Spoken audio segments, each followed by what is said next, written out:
Anthony Davis killing us.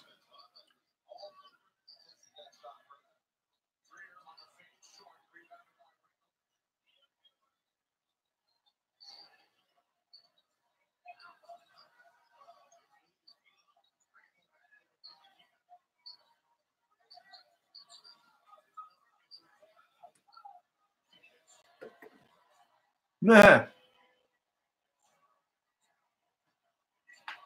Well, I like the Eagles fans that come in and go, it can't be good. It's been a while. I do have the Knicks on over here. I'm not going to announce it since it's almost over. Well, we're in the third quarter, but I like if Eagle fans come in and say this can't be good. This is the thing with some of these Eagle fans, man. It's not every Eagles fan. The guys in this chat, I say it all the time, they're good. I mean, they're good Eagle fans. I mean, they understand their team. They are the same all the time. They're humble in defeat. They have humility in a win. They get it. The Eagle fans in this chat are awesome, as are the Cowboy fans. I mean, I gained a little bit of respect for both of those franchises just because of the chat. I mean, seriously. But there are Eagle fans, and I did this video last week, right? Pretty much. And I talked about how before Dallas, all these Eagle fans were sitting there going, we're running a table. We're going to beat the Saints. We're going to beat the Rams. We're going to beat the Texans. We're going to sweep the division. All this stuff. They said all this stuff. Then the Cowboys game happened. Cowboys just destroyed the Eagles. All right, they completely demolished them. Right, they owned them. They dominated. And after that game, there was a bunch of Eagles video makers that came on here and said this season was over. Right. I talked about this last week. Correct. What's up, everybody? What's up, Afghanistan? Golden Wings. Nick Foles, Andrew, Eagles fan 11, Brandon. What's going on? Nick, Alex, Code, Thugman. Sydney, Nick, what's up, everybody? Thank you for joining. I always appreciate you joining me. It's been a while since I've done just a live stream, just kind of a hangout type of thing where I'm not really announcing a game, although, like I said, the Knicks are on. But RW, what's up? So, as I was saying, these guys came on here at the beginning of this week, right, and said this season's over. And I got on them for that. Now, these same Eagles fans running the table, beating the Saints, beating the Rams, all this, lose to Dallas, season's over, seasons are done, we suck, we're this, we're that, get rid of Peterson, get rid of everybody, Nick Foles has been in Carson, all this stuff. These same Eagle fans now are saying they're beating the Saints. These same Eagle fans are coming on here saying they're going into New Orleans and beating the Saints. I heard one Eagles fan say 35-24 Eagles. How in the living hell are you going to hold the Saints to 24 points in the Dome with your banged-up secondary? Talking about playing man coverage. Who the hell is going to cover Michael Thomas man-to-man? Who the hell is going to be able to lock that guy down one-on-one? That's not happening. The Saints are unstoppable at home. The Saints are the best team in this division. Yeah, best team in the division, best team in the conference, best team in the league. In New Orleans, somehow you're going to hold them to 24. I'm going to ask these Eagle fans, all right, I don't know what drugs you're on. I don't know what they're selling there in Philly. I don't know what you're smoking. I don't know what you're snorting. I don't know what you're drinking.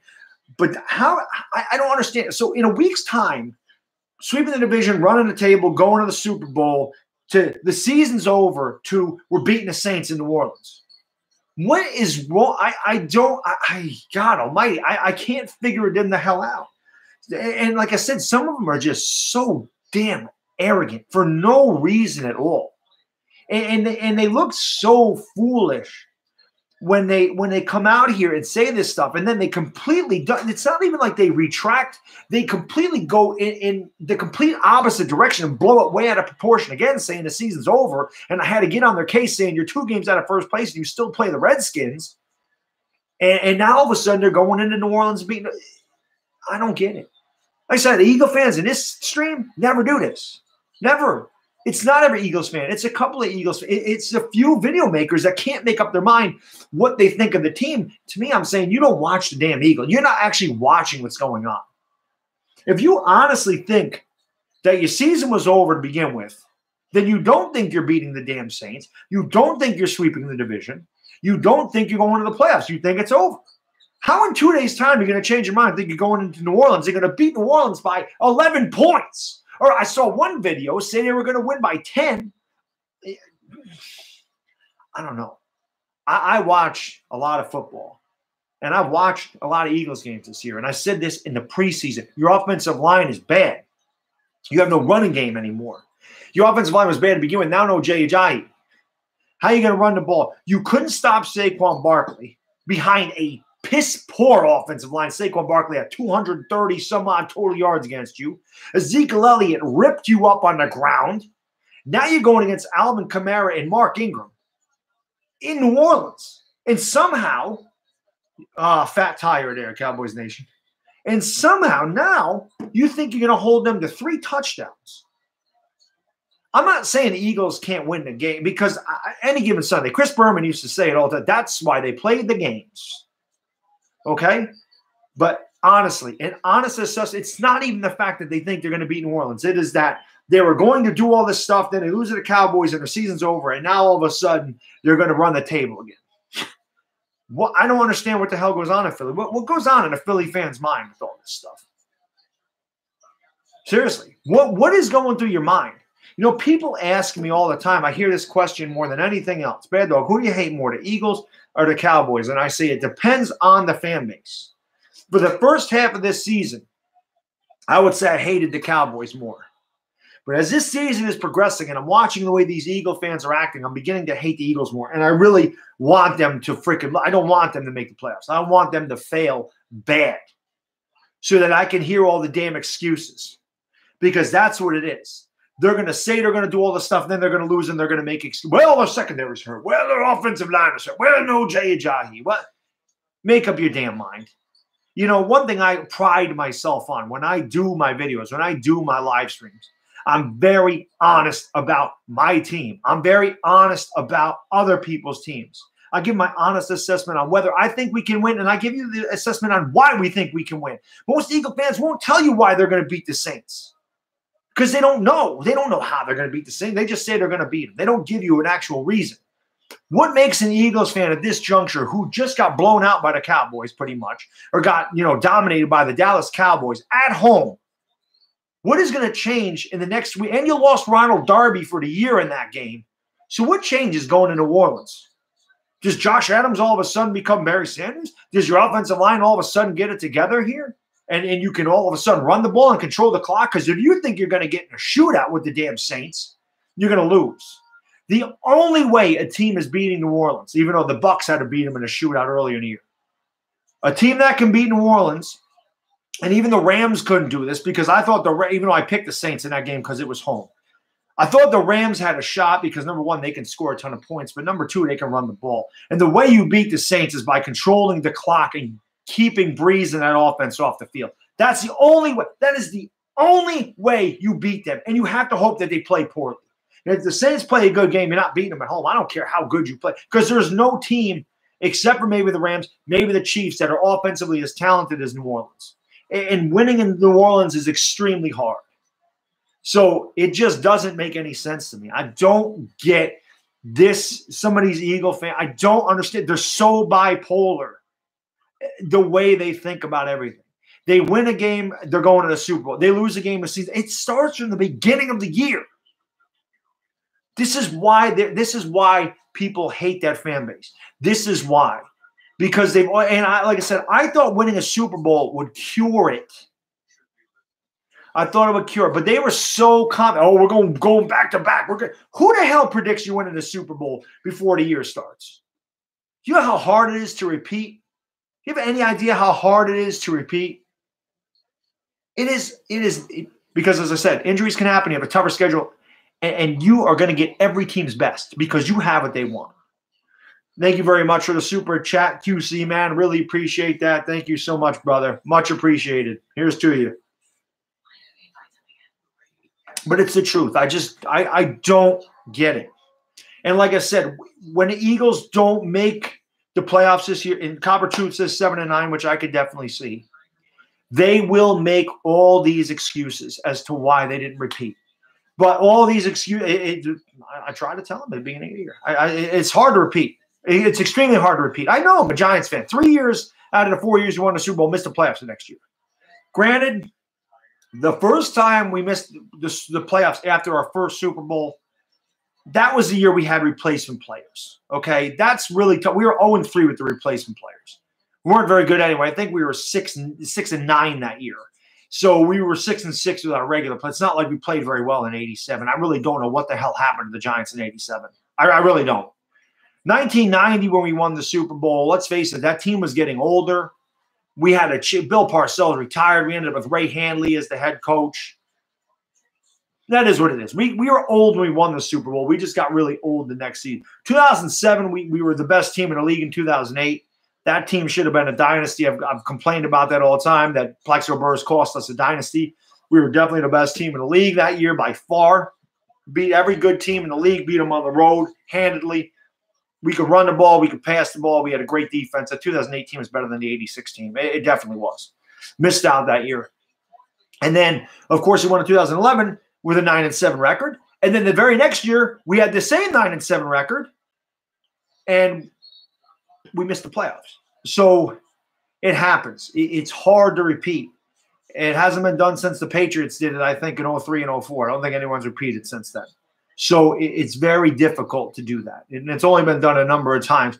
And I think it's only been done, it's been done twice since the salary cap. The Broncos did it in 97 and 98. And then the Patriots in 03 and 04. I don't think it's been done more than that since the salary cap was, brought into the NFL. So it's even harder with the salary cap to repeat. But it is what it is, man. And, Giants coming back? I hope so. And so that's what's up, Jedi. So that's really all I got to say about it. I just don't – I'm having a hard time figuring out what the hell goes on in these Eagle fans' heads, how you can be – we're running the table, sweeping the division, doing all this, going to the Super Bowl, to the season's over, back to where you started. Like they don't know what they're thinking about. Knicks up by 10 here in the fourth quarter against Pelican. I love Anthony Davis, by the way. I wish Anthony Davis was a Knick. The Knicks need Anthony Davis. They did get spoiled. Customs, you're right. They did. I mean, but this is the thing, dude. As a Giants fan, as Giants fans, at least me, I'm old, okay?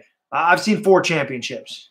And when I would never, after every year, I would never come out and say we're winning a Super Bowl. We're going back to back. Even in 08, I didn't think we were going back to back until we started off so great.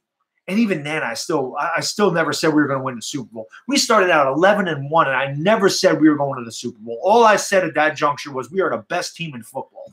We're the best team in this league. Best team don't always win the Super Bowl. Ask the 2007 Patriots. The 2007 Patriots are better than the 2007 Giants, but we walked out of there with our trophy that day. Nobody can take it away from them. The skeptics, the Eli haters, they can all sit there. What's up, Gustavo? Here's to you, brother. The Eli haters, they can all sit there and say the defense won that game. I don't care who won the game. The fact of the matter is, Eli Manning threw 2 touchdown passes in the fourth quarter of that game, and we ended up winning. Okay? In 2011, the same damn thing. The 2011, the same thing. If not for Eli Manning's last drive, we don't win either one of them Super Bowls. He came up when we needed it. Thank you for the donation, super chat there, Cowboys Nation 214. I really appreciate that, my man. My honest opinion on who's taking the NFC East. I swear to God, dude, it changes it seems like it changes every week. Like, I picked the Eagles before the season started. So I was like, I'm staying with the Eagles, I'm staying with the Eagles, I'm staying with the Eagles. Looking at their schedule, they're 4-5 right now. They're probably going to be 4-6 at the end of this week. The Skins are really – I hate to say this. I do. I really think at this point – the Skins are a good team, but they're so beat up on that offensive line. Like I have such a hard time figuring out which Skins team is going to show up every day. I really think the Cowboys got the best shot at winning the division at this juncture. I think they are, even though it's crazy because they got blown out by the Titans, then they come back and beat. I can't figure this division out.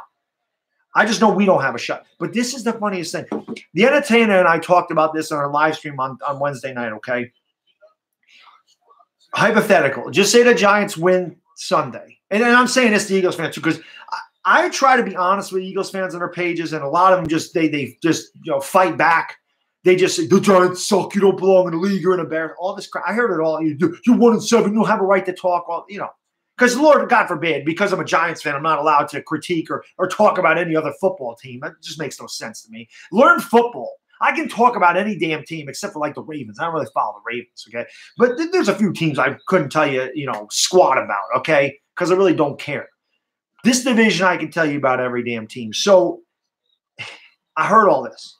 Hypothetically, say we beat the Bucs this week, which I think we can beat the Bucs. And we'll talk, Giants fans. I'll get over there to the chat in a second. We'll talk about the Giants. Talk about whatever you want. We should beat the Bucs. Eagles are probably going to lose to the Saints. All these guys talking all the crap about the Giants, saying we're no good, we're embarrassment. The Eagles will be one game better than us through 10 games in this season, if that happens this week. And then we play the Eagles. And I'm not saying we're going to beat the Eagles because, God forbid, we haven't beat the Eagles in Philadelphia since Matt Barkley was their quarterback in 2013, and I don't expect to beat them this time. However, hypothetically speaking, the Giants come out, protect Eli Manning, play a great game. The Eagles have some turnovers, don't play well, and we sneak out of there with an ugly W. All of a sudden, we have the same record. What the hell would Eagle fans have to say about it at that point? We're 2 games worse than the Eagle fans make it. Listen, the Giants suck. I've been saying it all year. We're 2-7. That's pathetic. It's ass. Okay, we're bad. We're bad. We did beat a good team this year, but we're bad. But the Eagles are 2 games better than us through 9 games. How can you possibly talk about beating the Saints and say the Giants are an embarrassment to the league when you're 2 games better through 9 games? 2 games better. And the 2 games is because you beat us when we played. If we won that game, we'd have the same record. I don't understand it. Again, I just look at it unbiasedly and realistically. So we'll see what happens. But I know Gustavo, but I have the Cowboys. I picked the Cowboys to win that game. I think you'll beat Atlanta. I really do. I think the Cowboys – listen, you Cowboy fans know you come in my live stream and I talk about the Cowboys. You know damn well I've always said if Bad Dog was the Cowboys head coach, the Cowboys would be going to the Super Bowl. Why? Because I would just give the ball to Zeke, and I scream it every week because you guys play offense like we do. Your best player on your team is your running back.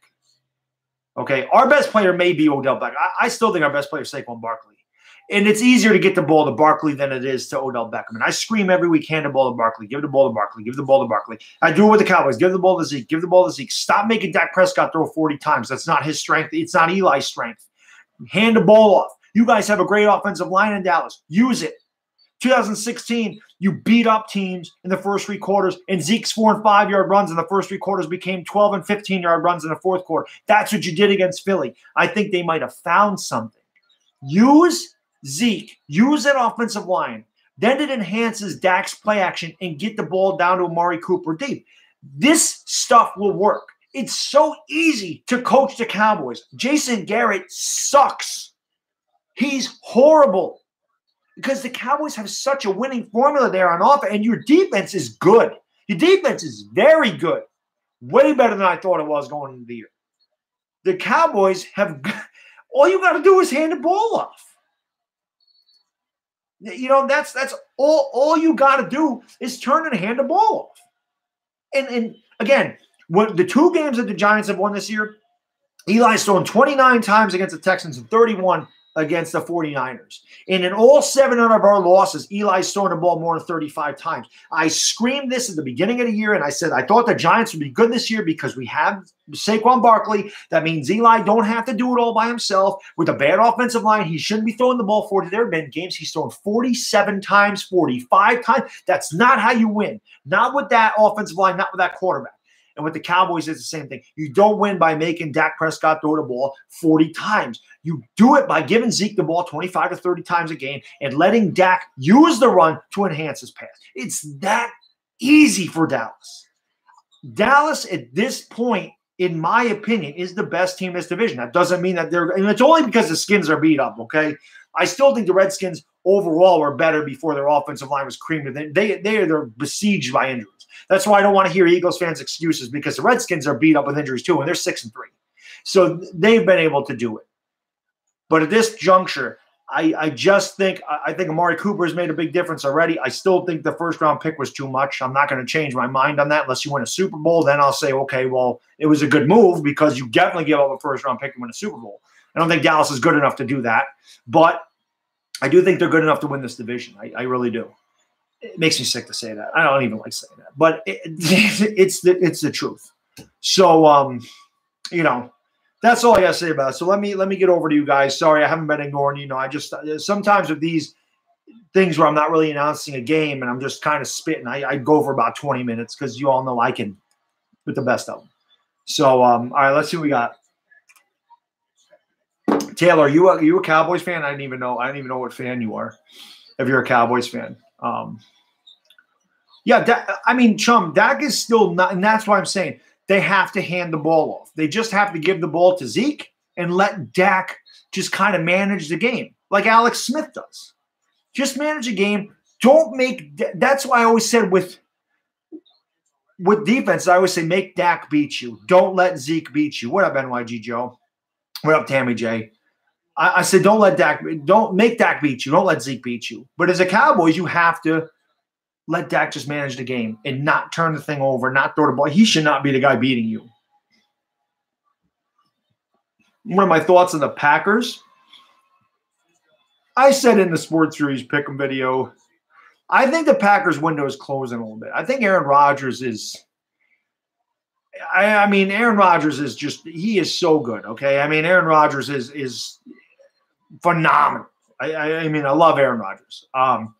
I always said the Giants were bad in the wrong year. If we were bad in 2004 instead of 2003, Aaron Rodgers could have been our quarterback.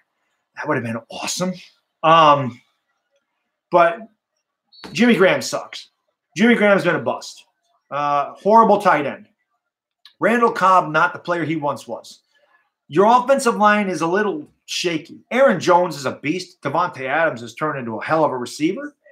But your defense is – I don't know. The Packers are just kind of, you know what I mean? They're not really good. They're just kind of treading water, and I don't know that was a big game for them to lose in Seattle. They had a 14-3 lead. They shouldn't have blown that lead. I don't know. The Packers still have to play the Bears again. The Bears had a big lead on the Packers till Aaron Rodgers did his thing and came back and won the game. I don't think they're going to beat the Bears, and I think they play in Chicago the second time. I don't think they're going to beat the Bears the second time. And I don't know if they can beat the Vikings either. So I don't know, man. The Packers the sun might be setting on them at this point. It's hard to tell because every time I said this in the pick-em video too, every time I count out the Seahawks, count out the Packers, they always make a run. So I'm not counting the Packers out. I just see that they're not what they once were. McCarthy should be fired. Yeah, Rodgers is definitely getting frustrated there. Yeah, I'm surprised. They beat the Texans early in the year. The Giants are no good. But I'm sorry, Chum. I'm not even looking because we didn't play I don't know who you're talking about. Oh, the Eagles. I'm sorry. No, who are you talking about? Chum, who are you talking about beat the Giants, Cowboys, Redskins, and Texans?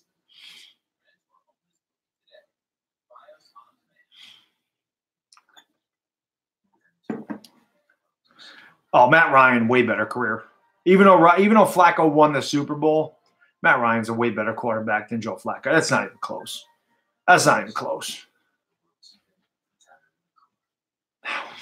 I don't know, Alex. I don't really know who we can beat. I think we can beat Tampa. They got to show me they can win 2 games in a row.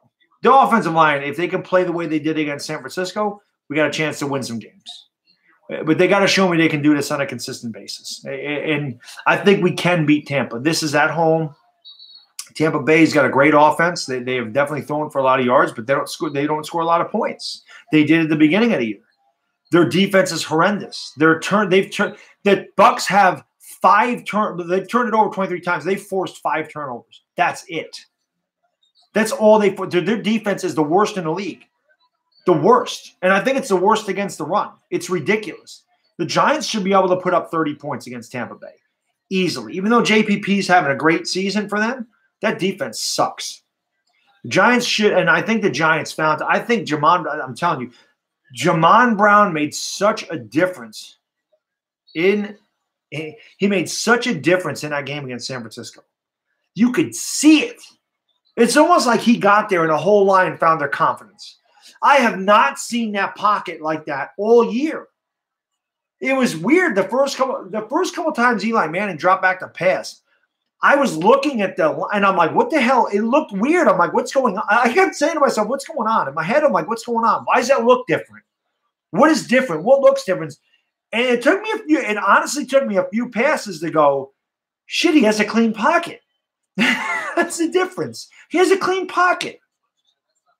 What's up, Carson? How you doing? And of course, now all the Eli apologists come out and say, oh, bad dog, look at what he can do when he's protected.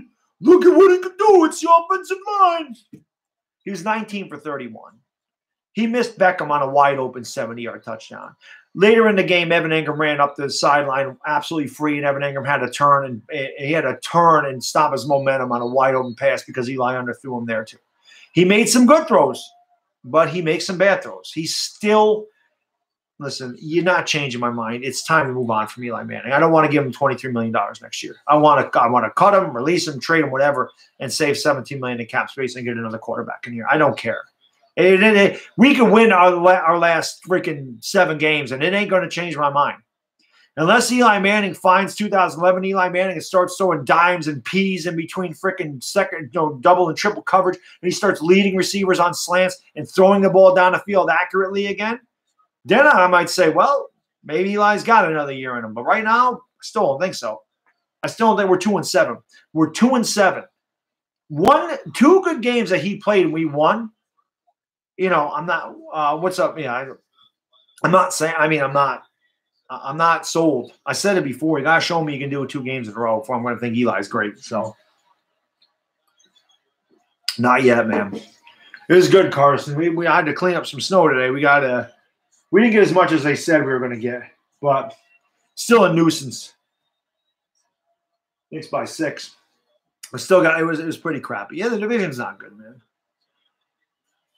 Yeah, I would love to see what Frank Reich could do with a young quarterback. Yeah, I know, Nick. I mean, clean pocket is huge. It's big, you know. We are due for a home win, guy. I mean, we definitely are, without a doubt. And that's why I think we're going to win. What's the news? What up? I don't know. Just talking about stuff. Just talking about some football here. What's up, NYG31? What's up, J-Dog? Giants winning the division, 8-8. 8-8 could win this division. That's how bad this division is. It really is. But I don't know if the Skins are going to be 6-6. I do think the Skins are going to lose this week to the Texans, though. I think the Texans are going to beat them. I do. But I think the Texans, well, like I said, the Texans are my pick to go to the Super Bowl before the year started, so I'm not giving up. And then that when they were 0-3 and we beat them, I go, shit, they ain't going anywhere. That was a horrible pick. I look like an idiot, but now they've won 6 straight, and I'm like, all right, I kind of look like I know what I was talking about. Yeah, Tampa's defense is not good. We should be able to put up 30 points against them. What's up, Killer Tapes? 7:09 West Coast time? I think that the Giants should be able to put up 30 points against the Bucs handedly. And I think we might have to put up 30 points to beat them. But I think that we should be able to do that. No, see, this is the thing, Sticky. I mean, I'm hearing this all the time. Bad dog, don't you want to – no, I don't want to tank. I want to win out. I never root for us to lose. There is not – and I've said this a bunch of times. There is not one player in this draft that's a difference maker in the top 5. Not one. I don't want one of these quarterbacks in the top 5. Not at all. The only quarterback I want out of this draft, and I really don't even want a quarterback out of this draft, is Justin Herbert. I don't want to draft him in the top 5. I would rather – I've said this before. If we draft the top 5, I'd rather trade back, get picks, build our O-line, and sign Teddy Bridgewater. I've said that a bunch of times. I don't want to tank. I don't want to tank. There is not a difference maker in the top 5. Not at all.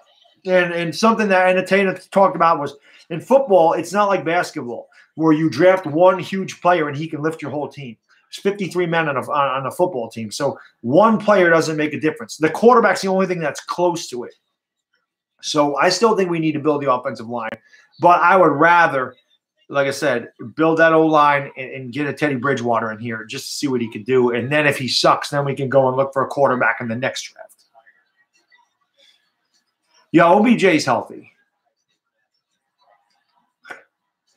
Yeah, Eli only played well in the fourth quarter of that game, though, Alex. He didn't play well in the first three quarters.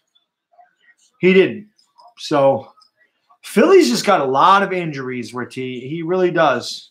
Yeah, Tammy. I mean, that's why the Texans are going to the Super Bowl. That was my preseason pick because I think that they're incredibly well balanced. Bosa's the only guy that I said the same thing, Giants Mafia. I said the only guy is Bosa, and the Raiders are going to get Bosa. The Giants aren't going to get Bosa because we're not going to pick first. So, the 2020 draft class is better, and that's why I'm saying just bring Bridgewater in because if Bridgewater comes in and balls out, guys, he's 27. He could be a quarterback for the next 7 years.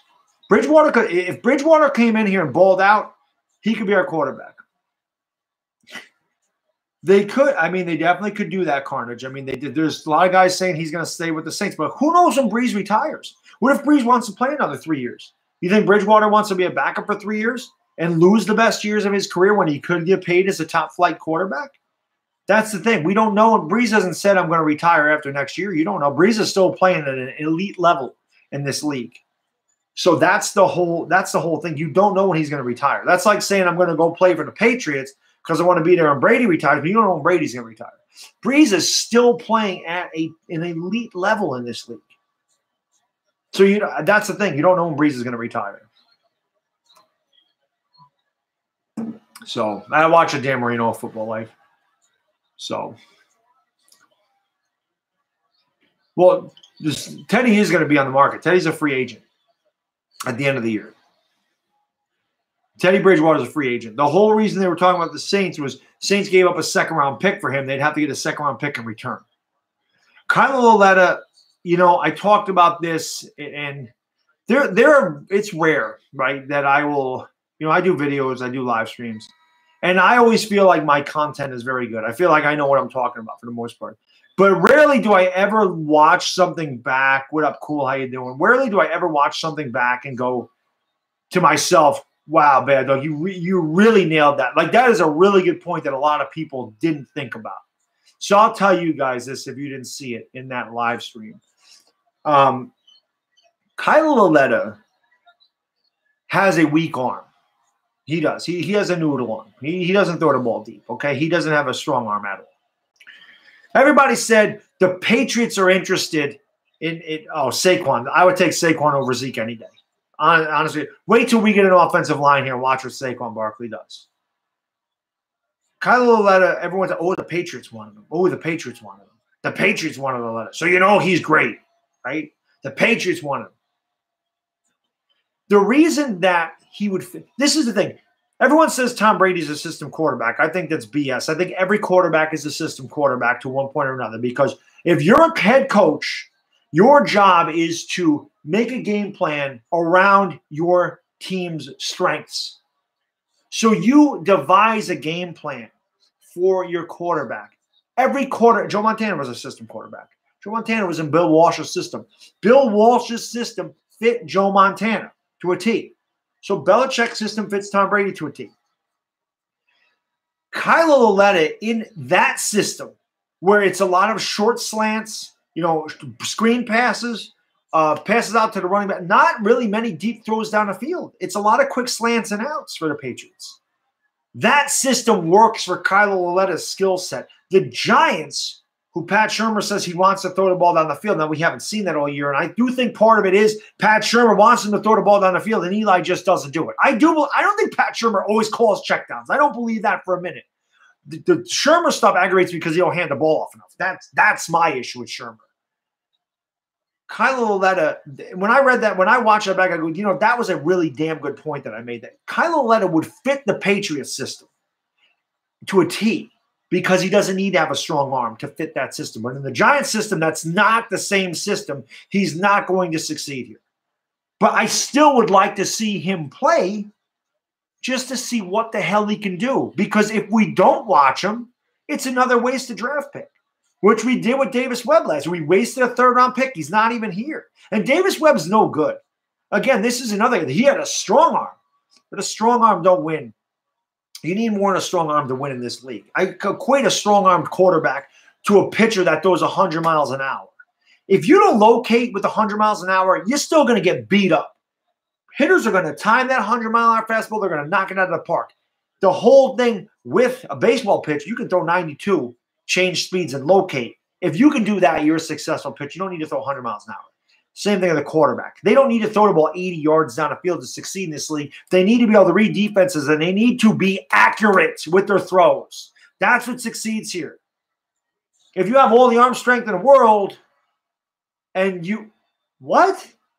5 rings. That's not true, is it? Are you serious? Get out of here, dude. That can't be. He's too young to pass away. Are you serious? I don't know why they drafted him RW 98. I agree with you, Peter. That's not happening. Another Ryan Nassib, pretty much. 5 rings. How did you hear that? I mean, that's nuts. How did you hear that? Who told you that?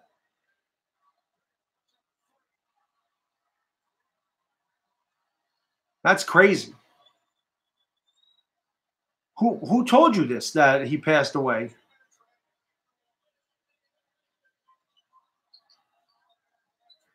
Who told you that he passed away? Oh, my God, that sucks. I can't believe that, man. That guy was only a couple years older than me. He wasn't an old guy at all. What happened to him? I'll have to watch Simon's video. Masha I don't care about. Masha's drunk. Yeah, Peter, I don't play Madden, brother. I don't play Madden. I can't believe that, man. That sucks. That sucks. I'll have to watch Simon's video. Halen was a good dude. What up, Playboy? How you doing, man? That sucks, 5 rings. That's sad news right there. Because Halen's the whole reason the TTC even got invented. So it sucks. But yeah, no, I know Webb was Reese's QB. But what I'm saying there, Real Giants Mafia, is it was a wasted pick because we never looked at him last year. They never looked to see what Davis Webb could do. Now, obviously, he's not good anyway because he's on the Jets practice squad. If you can't play for the New York Jets when Darnold goes down, you know you're bad. You know you're bad. I don't play a lot of games, Peter. I don't have a lot of time to play games, unfortunately. And dude, my Xbox is an Xbox 360. I don't even have a PS4. I'm not even close to that kind of thing.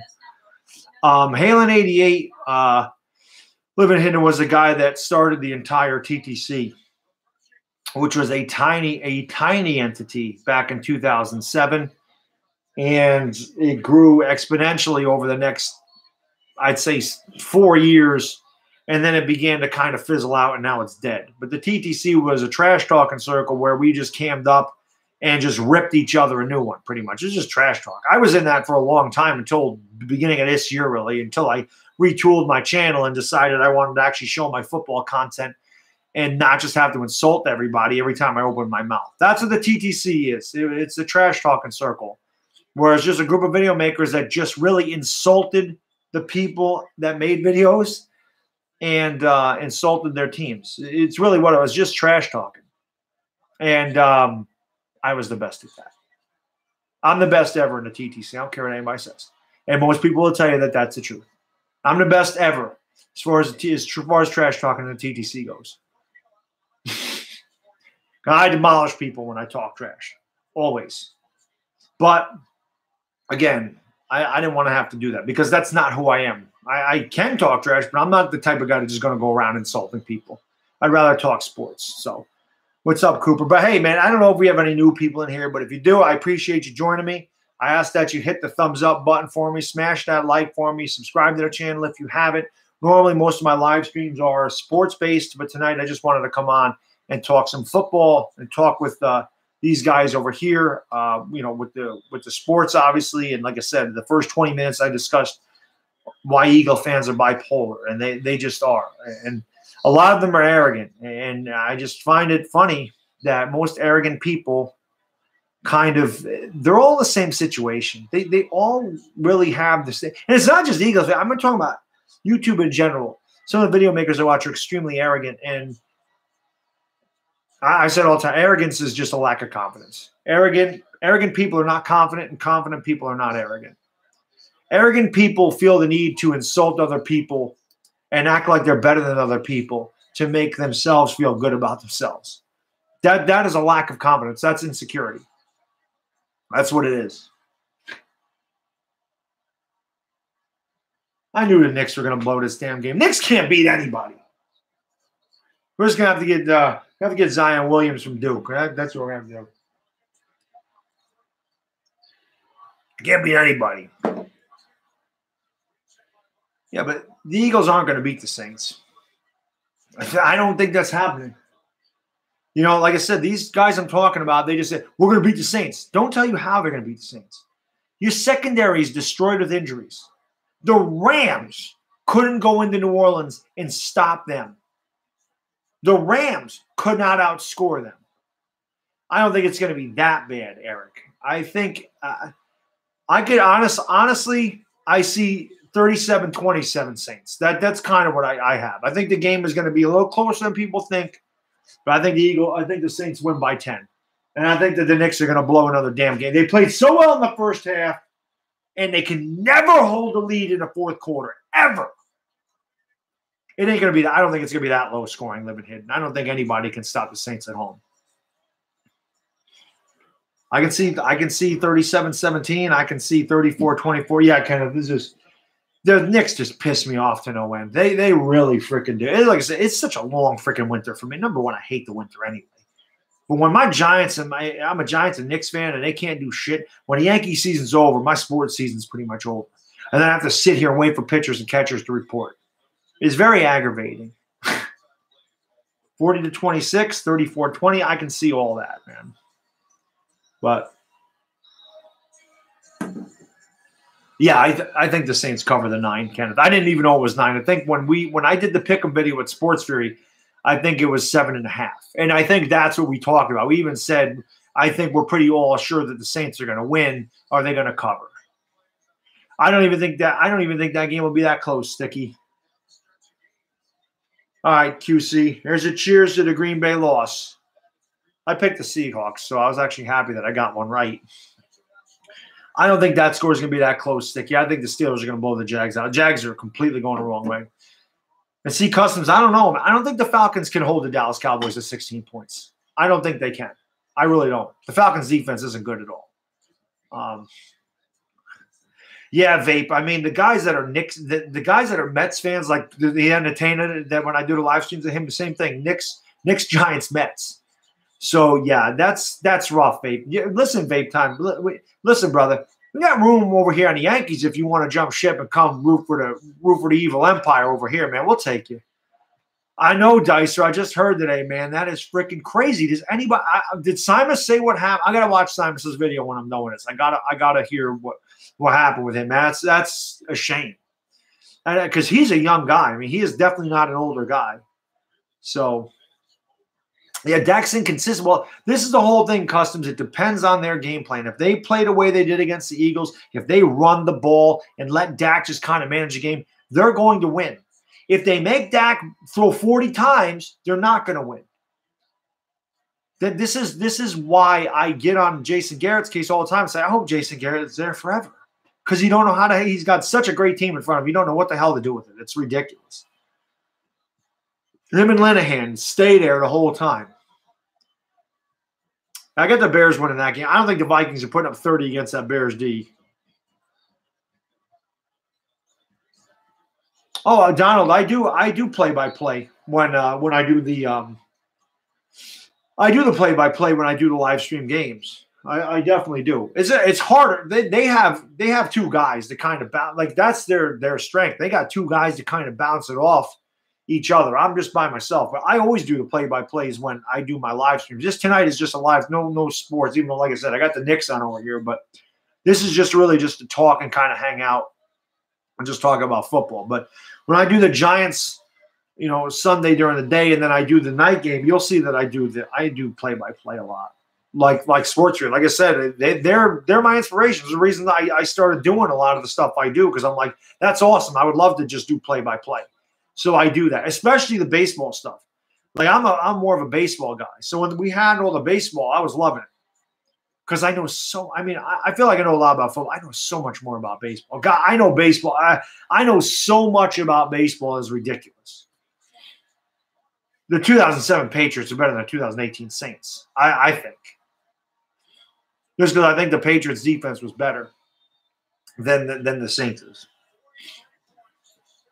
But you think the Titans are winning by 17?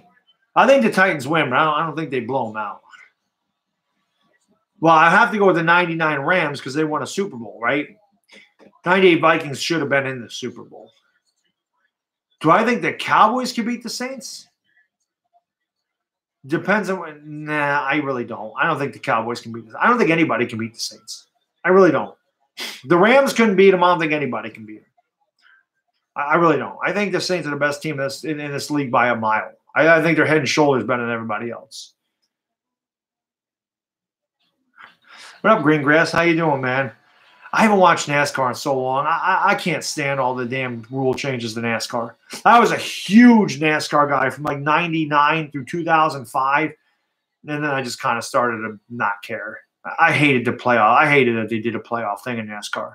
I hate all these cookie-cutter tracks. I hate the changes of the car. I just hate everything they did. And a lot of and again, the lack of Southern racers hurt that sport. I missed your Sterling Marlins. I missed your Ward Burtons. You know what I mean? I miss those guys. I miss your Elliott Sadler. Not that Elliott Sadler was good. I know. I'm just hearing this about Halen passing away, man. It's crazy. I can't believe that he's too young. It's just that's nuts. Does anybody know what happened? I know that's what I've been asking. Does anybody know how he passed away? Yeah, there's playoffs in NASCAR.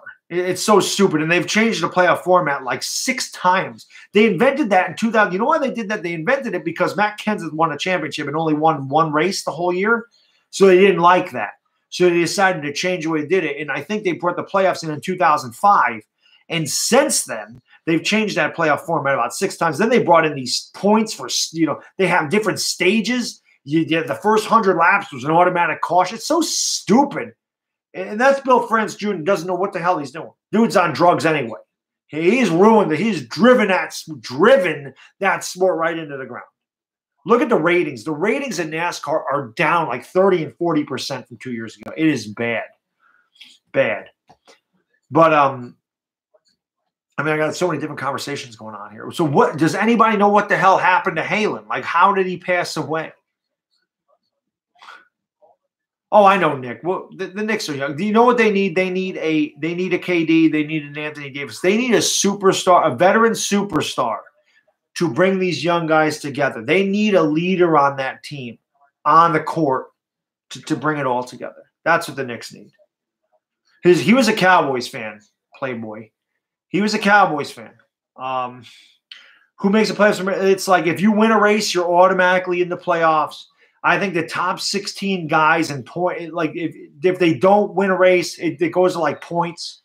And 16 guys get in it, and then they use like the last 10 races or something, the last 9, I don't know exactly how it is, to eliminate guys. It's just dumb. It's a horrible format. And they completely ruined the sport of NASCAR.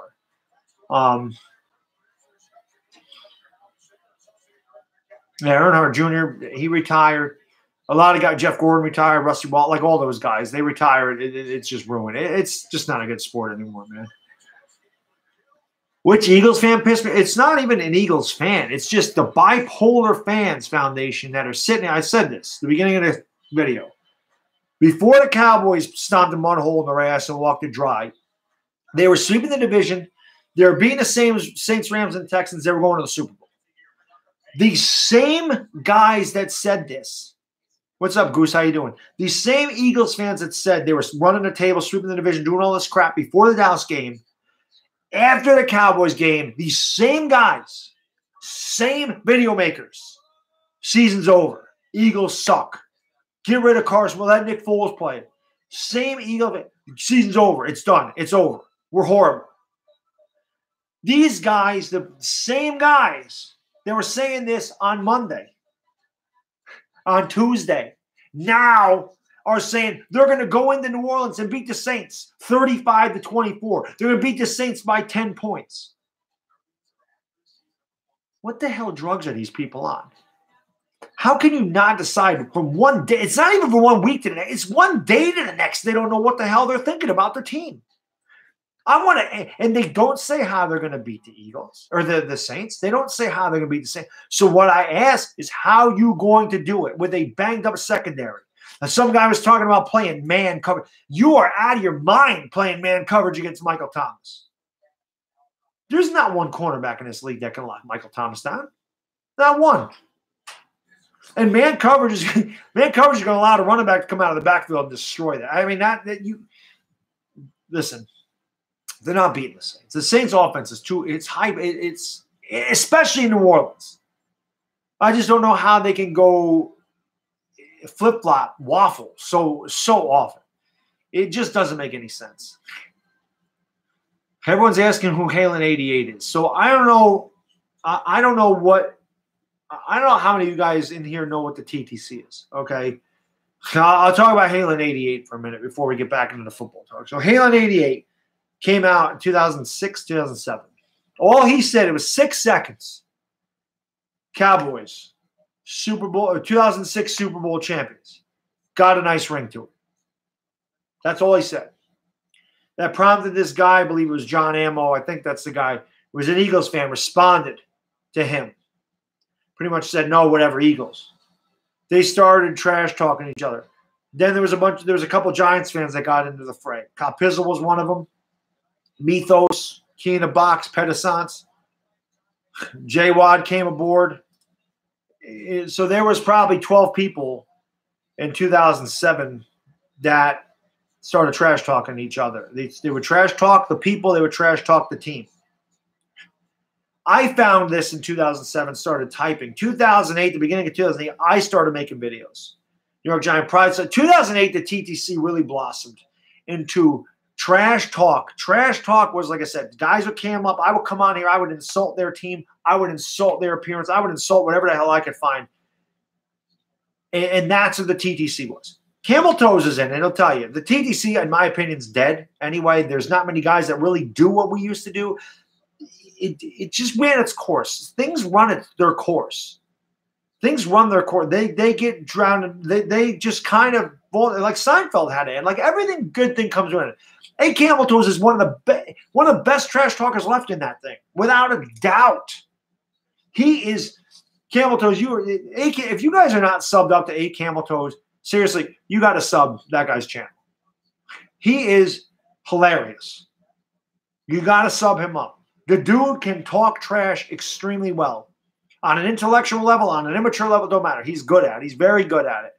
You have to sub him up, okay? But that entity kind of died, in my opinion. He's one of the very few left that can actually talk trash. So we did that for a long time. I did it for a long time. What happened with me was, number one, I kind of got sick of it because I did it for so many years, and I saw the amount of people just couldn't talk the trash. And honestly, there was people leaving left and right, so it kind of made it And I said this before, I'm the best that ever did that. I don't care what anybody, and a lot of people will tell you that I'm the best that ever talked to trash in the TTC. I'm the best that ever was as far as talking trash in there, because I killed people. I mean, just go to my other channel and watch what I did to Sleeta. You know, watch what I did to Sports Live and ATL as far as trash talking. Watch my first trash talking video against the Cowboys, and watch what I do to the video makers, making fun of the way they look, making fun of whatever it is. I don't think my video about EDP. Go to EDP Beef's channel and watch what I said about EDP, and watch the way I humiliate and destroy him when it comes to trash talking. I'm the best that ever was at that. Okay? But it kind of died. But Halen is the one that invented that. Halen is the reason Copizzle is here. Halen is the reason I'm here. Okay? Halen is the reason 8 Camel Toes is here. He's the reason A-Bomb is around. He's the reason these guys are here. That started that whole entity. That 8-second video started it all. That's who Halen 88 was. He was a Cowboys fan. Oh, here's my other channel in case you guys want to know. In case you want to see what I used to do, which I don't anymore, because the problem with what I used to do is, number one, I've said, this is why I ask, if you're new to the channel, subscribe to the channel. I ask you to please subscribe, please like it, because like I said, I'd rather talk sports. In that group is so small. You really only reach a certain amount of viewers talking the trash. You really can only grow so much. I wanted to expand my channel and just be different. I wanted to branch out. I wanted to actually show that I can talk football. I can talk sports. It doesn't really matter if it's football, baseball, basketball. I can talk sports, and I'd rather talk sports than have to insult everybody all the time. That's not who I am as a person. What you see on camera with me is genuine.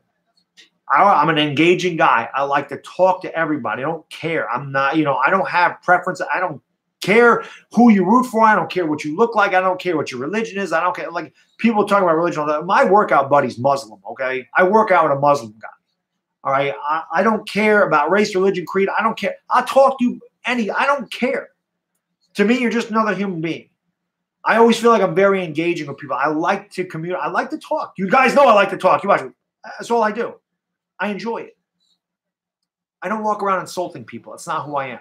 But in a TTC, I had to, that's what I had to do. I had to insult everybody. And that's not me. But since I kind of do it, my channel's almost doubled in size in 10 weeks because of what I do now. And I have much more fun doing this. So that's the whole thing. But that's what Halen 88 was. That's what the TTC was, or is, if you want to still say it. Like I said, I think there's only a few guys that I would really say they're in the TTC.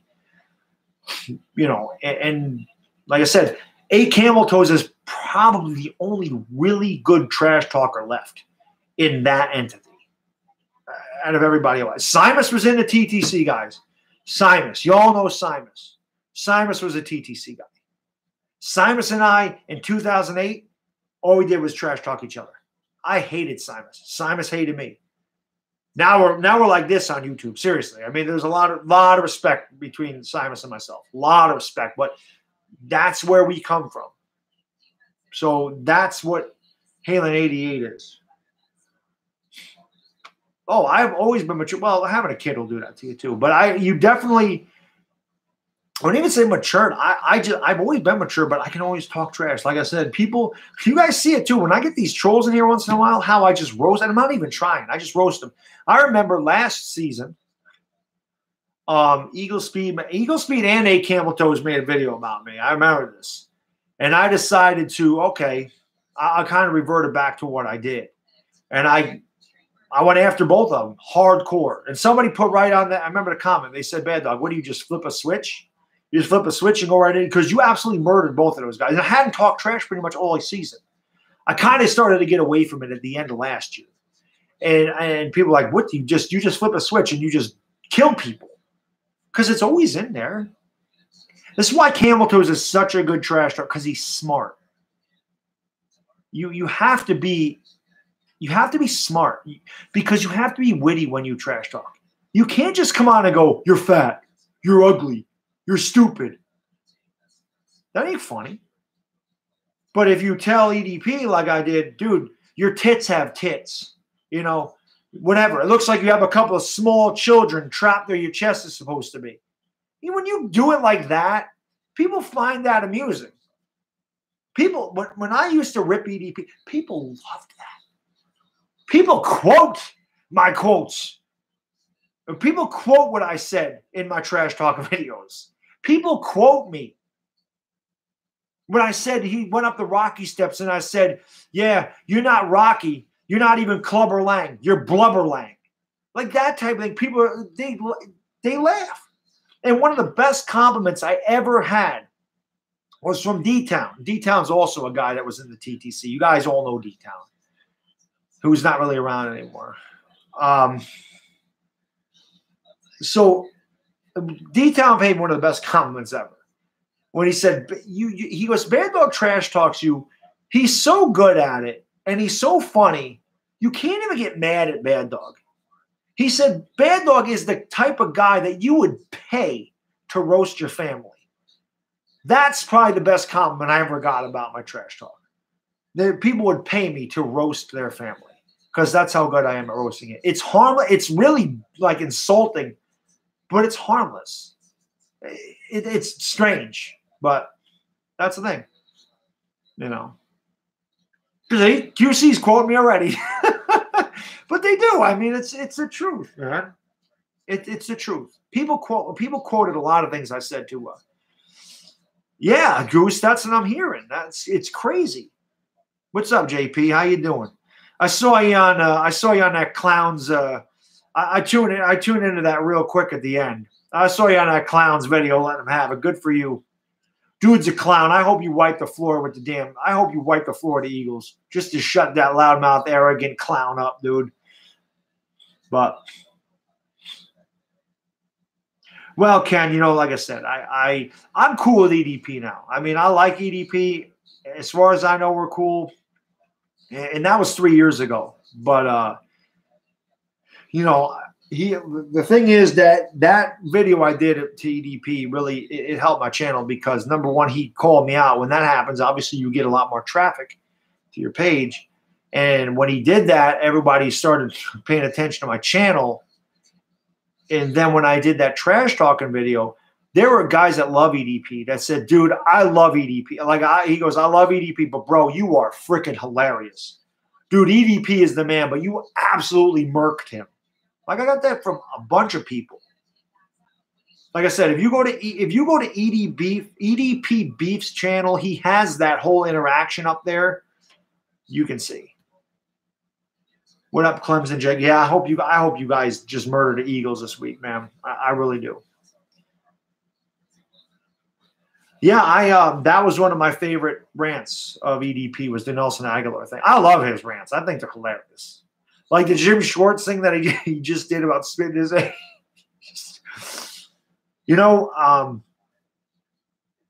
yeah, it's just funny.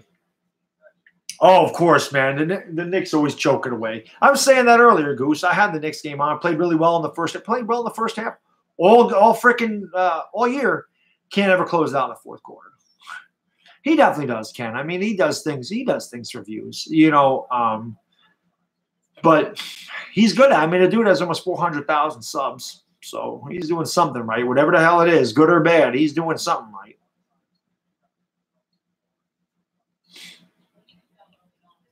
No, I hear you, Joe, but you're not, dude. What I'm talking about bipolar is this. I don't know if you were here when I started this thing. Good, Tyrone. T-Bone. Love that T-Bone. Or no, T-Bone. What I was talking about with the Eagles is this. There were video makers before the Cowboys game, okay, that said the Eagles are beating the Saints. I went on this guy's page. I said, listen, you're not beating the Saints. You're not beating the Rams. You're not beating the Texans. And good luck running the division. I said a reality check is coming. He said we're 4-4. What do you mean a reality? How much more reality can we get? I said it's coming. You're going to find out. So they were all, oh, we're running the table. They lose it. You lose to the Cowboys. They stomp a mud hole in your ass and walk it dry. Okay? These same people that were talking about running the table all of a sudden came out Monday and said your season was over. It's over. Eagles are done. Season's over. Blah, blah, blah. I had to rip them a new one in a live stream on Monday. I had the day off. Monday I had to come on here and say, how can you say the season's over? You're 2 games out of first place. You haven't played the Redskins at all. How's the season over? So I say that. But they're saying the season's over. And then the same people that said the season was over at the beginning of the week now all of a sudden are saying you're going to beat the Saints by 10. You're going to beat the Saints 35-24. Now all of a sudden you're beating the Saints, and if you beat the Saints, you're running the tape. What is it? Which one is it? Are you good? Are you not good? Is the season over? You running the tape? Figure it out. Figure it out. Eagles fans in my stream are realistic. The Eagles fans in my streams don't do this because they're real fans. These arrogant Eagle fans, these bipolar Eagle fans, they don't know what the hell, they don't know which end is up. I keep saying, what drugs are they on? Because they are on something. I don't know how it's not even week by week, Joe. It's day by day. It changes. 48-7, I would love that, Tyrone. I would love that. I would love to just watch the Saints just do their thing. And like I said, these same Eagle fans telling me, oh, the Giants suck. Oh, the Giants suck. Eli's trash. Like, I haven't said that all year. But even so, like, you're an embarrassment. You have no right to talk. You're a Giants fan. Don't worry about the Eagles. And as I said, the Eagles are exactly 2 games better than us. 2 games better than the Giants through 9 games this year. And that 2 games, that's because you beat us. Now, hypothetically, I said this too. We definitely can beat the Bucs. Definitely can beat Tampa Bay. Not saying we will. I do think we will, but I'm not. We could definitely lose 2. We're not good. I freely admit that. When we beat the Bucs and you lose to the Saints, they're 1 game better. And then we play Philly. And again, I don't expect to win in Philly. We haven't won in Philly in 5 years, and Matt Barkley was your quarterback. But just hypothetically say the Giants do walk out of there with a win somehow, some way. We're tied. So how bad would it be for Eagles? All I got to say to these Eagle fans that are doing this crap with this bipolar crap and told me that the Giants are an embarrassment, the Giants have no right to talk, don't worry about the Eagles. And I said this, like I can't talk about other teams till I'm a Giants fan. That's so stupid. I'll talk about whatever I want because I know what I'm talking about. The fact that I know more about the damn Eagles than a lot of Eagles fans out here is pretty pathetic. But God help those people that I'm talking about if the Eagles and Giants are each 4-7. You better pray to God that don't happen because I will ride you for the rest of the year. I won't trash talk you, but I will troll you. And I will let you know. And it's not even going to be a troll job. I will let you know every freaking day we're the same. You're an embarrassment. You need to leave. We were 3-13 last year. You were Super Bowl champions. That's embarrassing. They better hope that don't happen. Even so, like I said, right now, 2 games separate the Eagles and Giants. And somehow we're an embarrassment. We didn't win the Super Bowl. We were 3-13. We were bad last year. We're bad this year. We're bad. That's all I'm saying.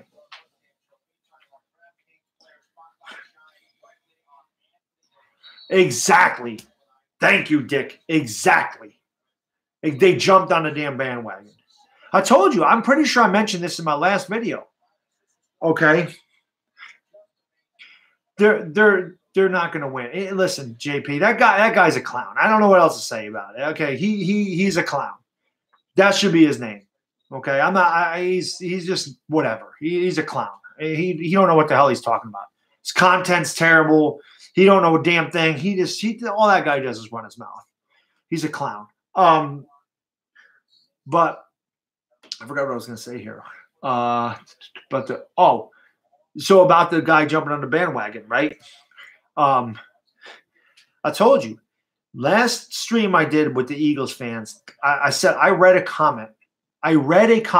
No bullshit. This Eagles fan said, and I quote, "This is the worst Eagles season in their history. This is the worst Eagles season ever." I said that guy obviously jumped on the bandwagon last year because I can remember just a few years ago, the Dream Team Eagles. I'm pretty sure they finished 4-12. That's much worse than this season. But when you say this is the worst Eagles season ever, that tells me you don't never watch the damn Eagles. You have not watched the Eagles previous to 2017. Obvious. Oh, you saw that comment too? Thank you, Bacon. So, yes, you saw it too. Retarded, right? Like I said, the Eagle fans in this is why I love doing the live streams, because I actually get real Eagles and real Cowboys fans here that understand football, that are honest about their damn team, that get it. That's why I have fun with this. That's why I say it all the time when guys are new. I say, if you're new to the channel, like and subscribe, please. Because if you join these live chats, I have the best group of guys over here that know sports. So if you like to talk sports, you want to talk with honest guys about what they really feel about the team, you're going to find it in this stream. You're also going to find some crazy-ass talk. We all know we talk about food. We talk about whatever, movies, TV shows, Nintendo games, whatever it is. We always have a good time in here, although it's based on sports. And again, you know, it's well, you don't need to tear up, Jake, but it's true. This is why I do it. You guys are fantastic. I always thank you guys. A lot of video makers don't do that. Okay. A lot of guys. I mean, I just, you know, I appreciate you guys. I say it all the time. I wouldn't do this stuff if it wasn't for you. And so that's why. And that's why I ask people to subscribe, because when they subscribe, they can see them live. They can hang out in here and go, you know what? These guys are freaking awesome. And I have a lot of the same guys in here all the time, which I really appreciate that. You guys, your support means a lot to me. So thanks, Cowboys Nation. I appreciate that. Thanks, Jedi. And that's what I'm saying. You guys are awesome. So yeah, that's what I'm saying, Bacon. And yeah, the guy's ridiculous, man. And yes, we all talk about Aaron Andrews. We all like Aaron Andrews in here. Yeah, the CNS. The CNS and Giants Mafia was a hell of a rival back in the day. We had a hell of a rivalry. But yeah, Playboy, that's what I mean. A lot of you guys are consistent, loyal followers or viewers, and I really appreciate it. You know? I know that's your ex-wife. I know. Everybody loves it. Yeah, thank you, Matthew. I appreciate that, man. So that's all I'm saying. But some of these Eagle fans, they just, like I said, I told them a reality check was coming. I thought that, and we always got Adolf in here. Adolf always comes in. I tried to tell them a reality check was coming. I didn't think it was coming against the Cowboys, but freely admit I thought that they were going to beat the Cowboys. But again, these damn Eagles, I say this constantly. Philly 500, what's up? Now, Philly 500 ain't that guy. Philly 500 is, like I said, Philly 500 is when it comes to, he's emotional. He loves his Eagles. He's a great video maker. You guys all know how I feel about the guy. I think very highly of him. But when it comes to being like realistic and just kind of even keel, I always say he's real and even keel about the Eagles. He's a flat line. He doesn't go like this when it comes to the Eagles. He knows what his team is. He freely admits what his team is. He thinks that they can win, but he admits when he thinks they're going to lose, like he thinks the Saints are going to beat them this week. He'll go into detail on how they can win. Like, he knows what he's talking about. These other damn Eagle fans are, like I said, they're an EKG machine, for crying out loud. It's up, down, up, down, up. It's like by the hour they change their mind on what the hell the Eagles are. That's why their fan base ain't respected. That's why their fan base has never been respected, because that's how they are. And that's why for years, when I was in the TTC and talk trash, I was like, Bad Dog always talking about the Eagles. Bad Dog talks about the Eagles more than he talks about the Giants, which wasn't true. But when I did decide to just destroy a team or its fan base, it was always that one, because they acted the way they did. Now, them winning a Super Bowl certainly took the starch out of that, and I kind of drew away from it last year anyway. But that definitely took the starch out of being able to really let them have it, because that was always something that triggered them. I just say, win a ring, win a Super Bowl, pull your weight in this division. Now they did. So I could never use that anymore. But I thought winning a Super Bowl would cure Eagles fans of acting this way, and it seems like it made it worse. Because as somebody said in here earlier, they're spoiled now. Think they were going to, just because they won one, think they're going to win back-to-back. It ain't that easy. As I said, since the salary cap, 2 teams have won back-to-back. The Broncos and Patriots. That's it. No other teams won back-to-back Super Bowls. So,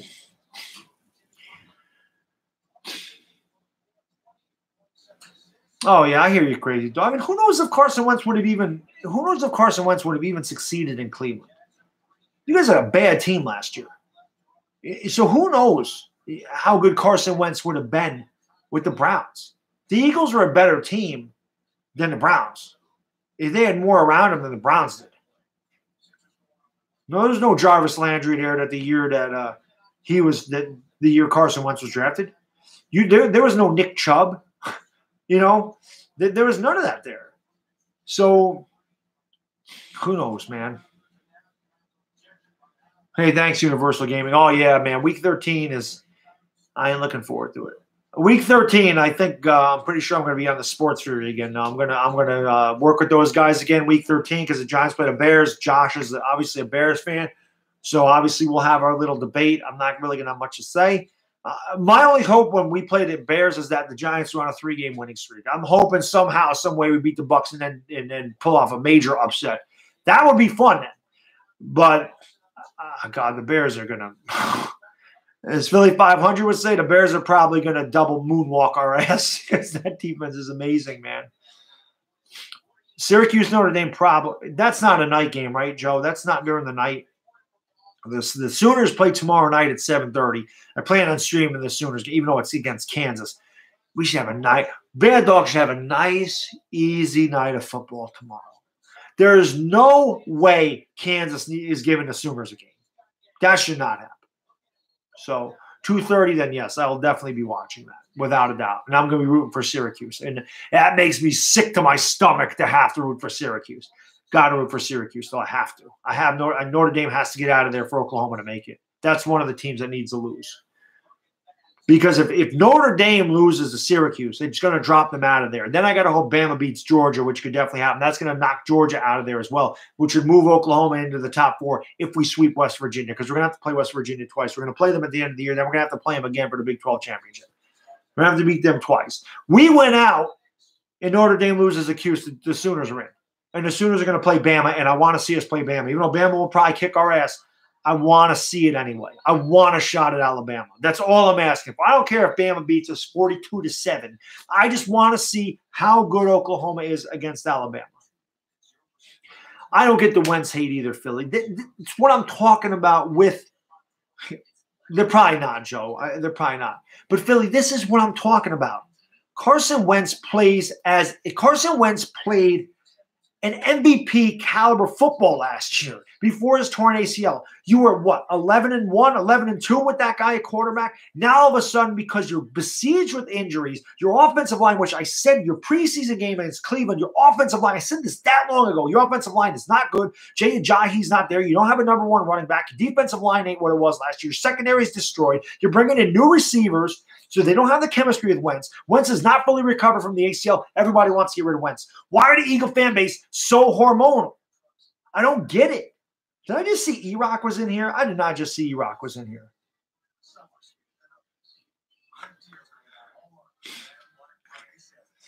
Oh. I was talking truth, E-Rock. I was talking truth in that street. You got to give me your phone number to your show, dude. I don't have your phone number. Somebody said, I put in there, I go, E-Rock fears Bad Dog. That's what I said. I said, E-Rock fears Bad Dog. And all I was talking, what I just said about the Eagles, you heard what I just said about, that's what I was saying in your streams, or in your stream, on your show there. I said that the Eagles aren't the same team.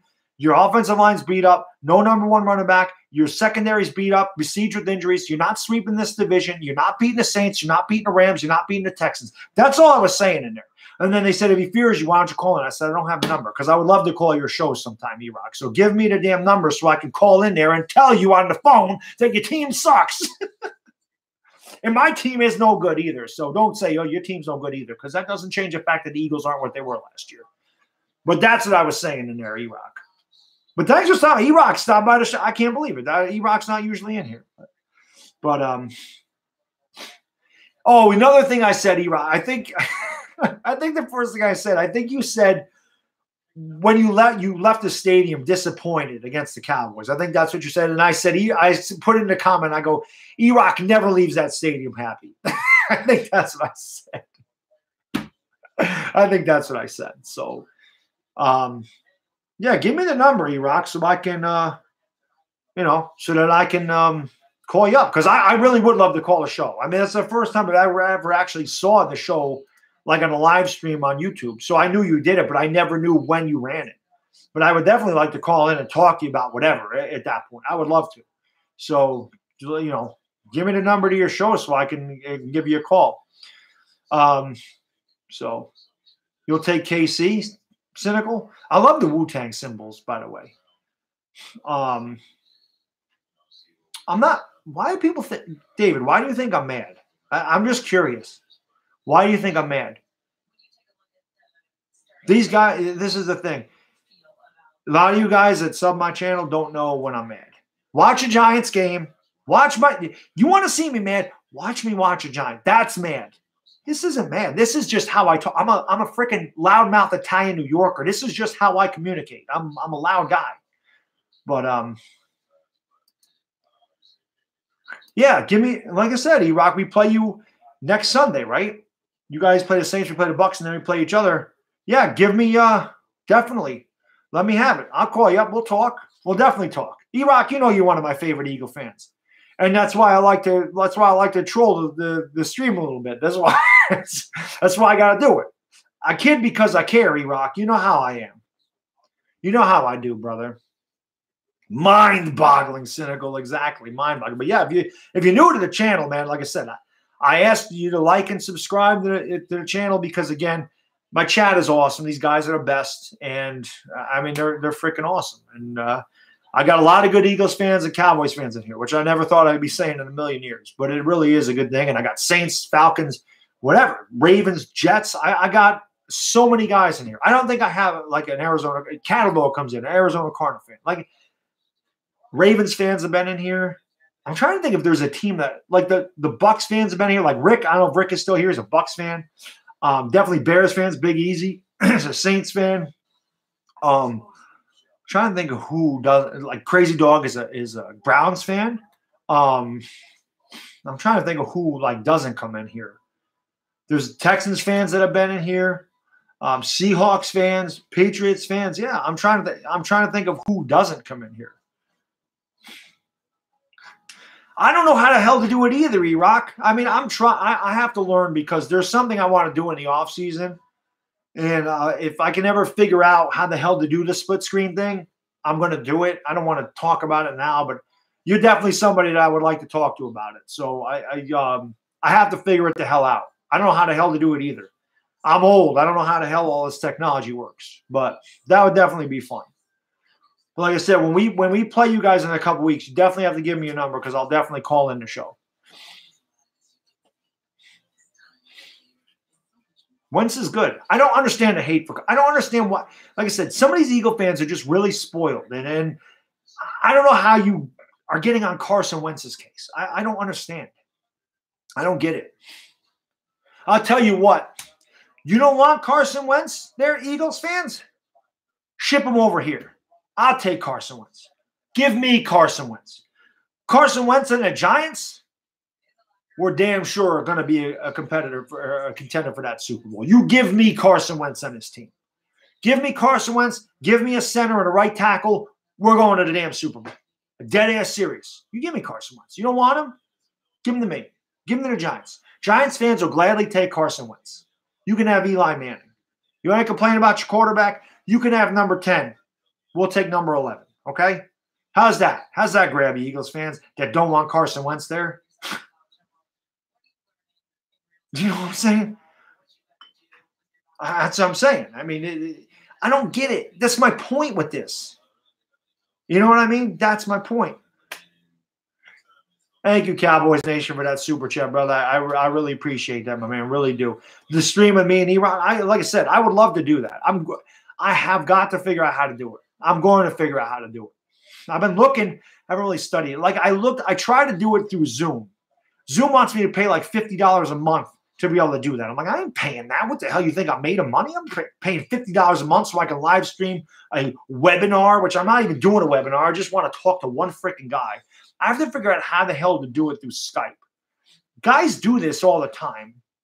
When I do it with the entertainer, he says he has a second screen. Well, I don't have a second monitor, so I don't want to use a second monitor. But I do want to be able to do this. I do want to be able to interact with guys and stream things side by side. Like Philly 500 and myself were talking about this at the beginning of the year, how we wanted to stream the Giants and Eagles games on our own page, but be able to interact with one another. We never were able to figure out how the hell to do it because it would be awesome to do that. I know, Philly, it would be great. Yeah, but Hangouts, that's kind of how you can do it, but it's not the same as a live stream. It's not this. I don't think it's the same. Like, I don't think they have watchers and stuff, right? I don't really know how the hell a Hangout works. I've never done one. I know it's kind of like this. But again, yeah, I don't know. I'll figure it out. I'll figure it out. I'll figure out how to do it. I definitely will. I'm not even mentioning their names. They're not worthy of mentioning their names. Okay, the guy don't mention my name, I'm not going to mention his. That's all I'm saying. He talks about me. It's funny. The guy calls me old, which I think is funny. I'm 9 years older than him. He calls me old. If Playboy wants to call me old, if Gangrene David wants to call me old, if you young guys in here that are like 18, 19, 15, 20, you want to call me old, I am old compared to you guys. A 33-year-old dude calling a 42-year-old dude who's in 10 times better shape than him old, kind of comical. And like that's an insult. I am old. I freely admit it. It's better than the alternative. Better than the alternative. I'd rather be old than dead. That's the truth. I'm happy E-Rock stopped by. That was freaking awesome of E-Rock to show up here and do that. But yeah, I was trolling the stream a little bit the other day. I can't lie. I was just in there talking crap. I just kept saying E-Rock fears Bad Dog. E-Rock doesn't want to interact with Bad Dog. E-Rock fears me. That was pretty funny. That's what there's guys in it because they don't know who I am. They don't know that I've known E-Rock forever on here. That like, who the hell are you? Who the hell is Bad Dog? Who the hell are you? I didn't know that they said that to him after the show. That's funny as hell. Well, I'm definitely going to call E-Rock's show when we play them next week. That's going to be freaking awesome, definitely. Thanks, Playboy. I told that guy that. I said, there people think I look younger than you. He said, I don't care about that. Blah, blah, blah. I'm a man. Okay, whatever. I'd rather be old and look young than be younger and look old. That's just me. Age is just a number. That's all it is. But I don't know why they're trash talking Wentz. And I don't even know who. I know some guys are trash talking Wentz, but it's usually your Twitters and your all that stuff. It's mostly the online stuff, man. You're 3 Long Islands in? I have to go get another beer. You guys want to hold on for a second while I do get another beer? Hold on a second. I'll be right back. I am going to go get another. It's Friday night. I'm going to have a little drink. I'll be right back. Do I have I don't have Crown Royal. Shit, I got to buy some rum. I would do Crown and Ginger right now. I'm just going to go grab another beer. I'll be right back. Hold on a second.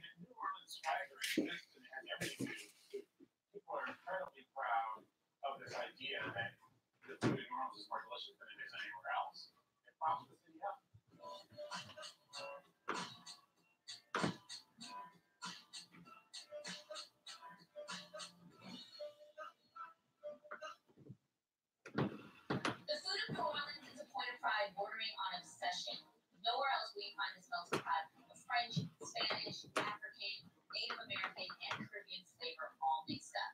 Adding to the mix, Nola's Vietnamese community has brought their national sandwich, the banh mi, to Playboy country. Now the lines are blurring in sandwiches like this.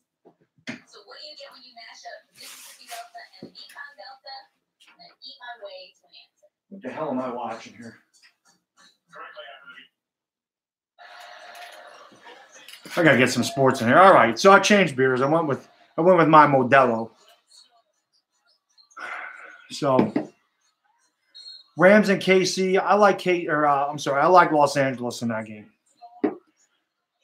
just because it's in Los Angeles now, and I think their defense is a little bit better than the Chiefs' defense. That's gonna be a great game. I've been wanting to stream that game too. So there definitely been some good games, man. See, Mighty E-Rock gets it.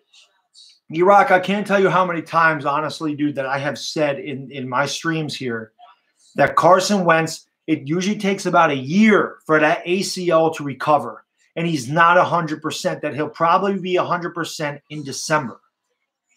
And he does have a lot to learn. He's a third-year quarterback. And you guys don't have the same team around him that you did last year. It's hard. You're playing a first-place schedule. Who the hell else has the Saints and Rams on their schedule? Nobody, right? Nobody else has the same, unless those divisions are playing. Are those divisions playing each other? I don't know. No, because we're playing the NFC South. So I don't think anybody else in the league plays the Saints and Rams this year. But Eagles got that. They have a target on their back.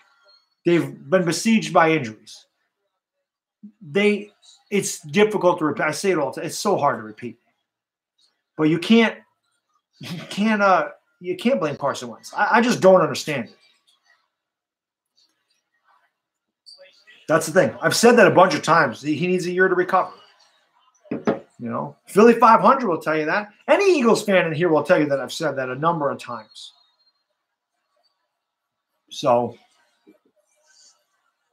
Cowboys or Falcons? I actually got the Cowboys winning that game. Let me turn this down a second. Hold on.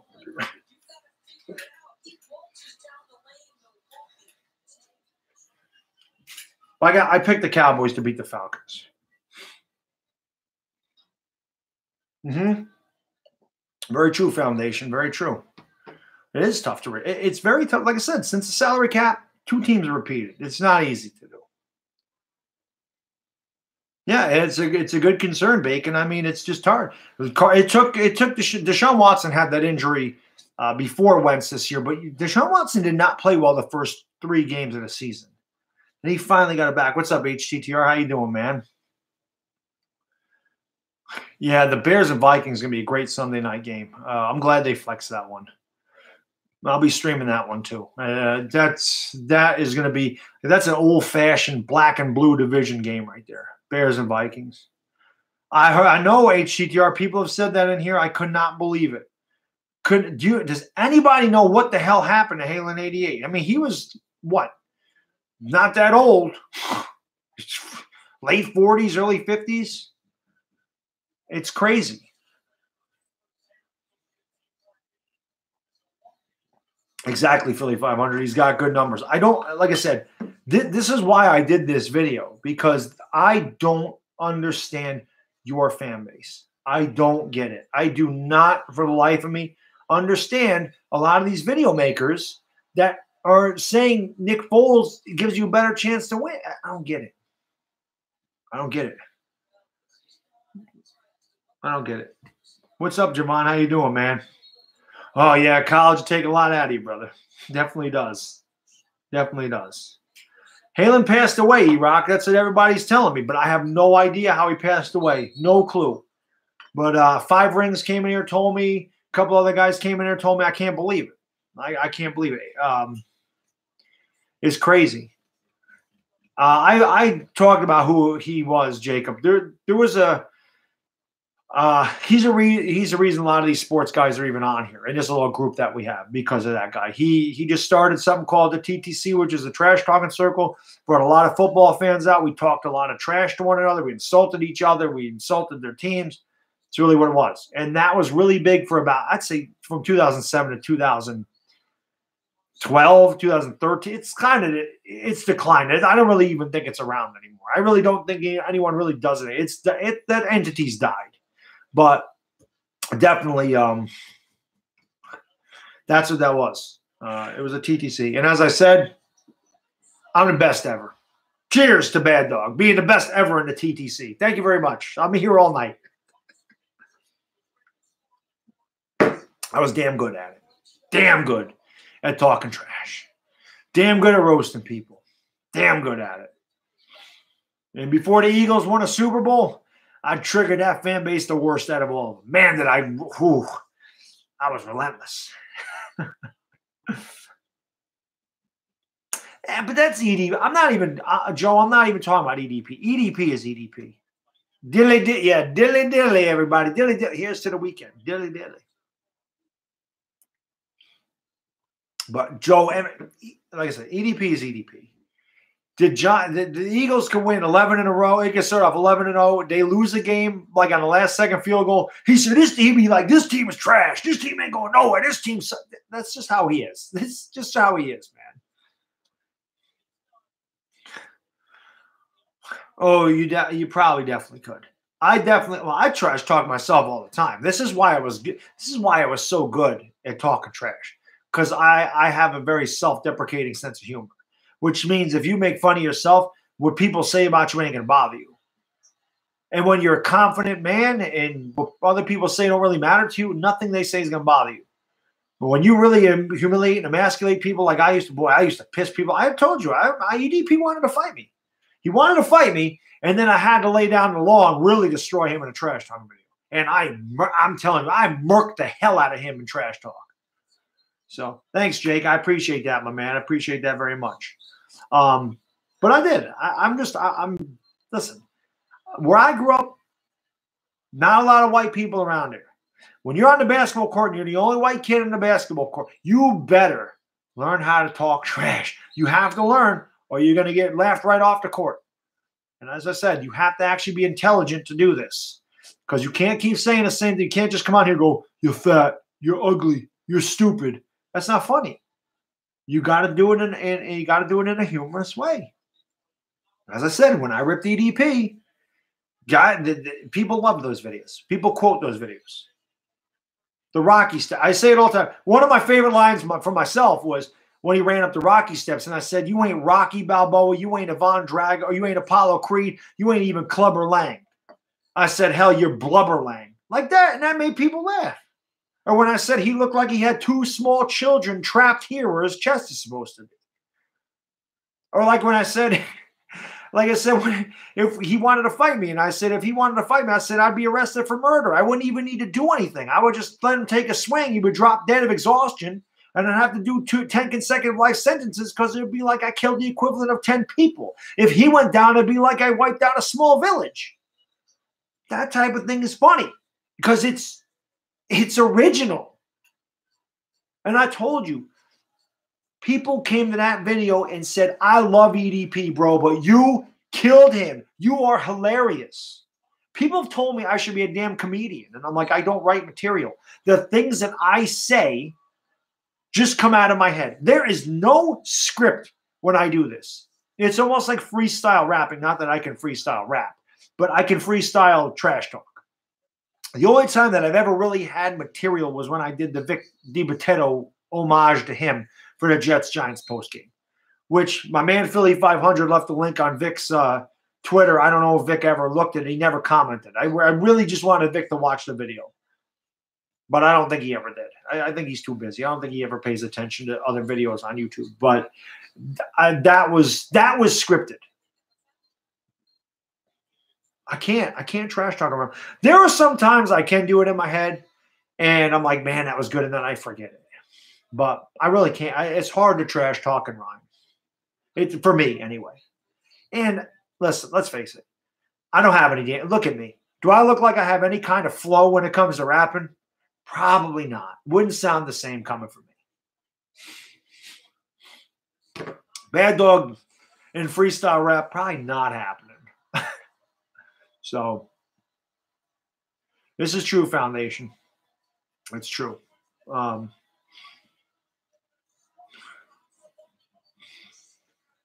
I went to my football fantasy team today. What do you think about it?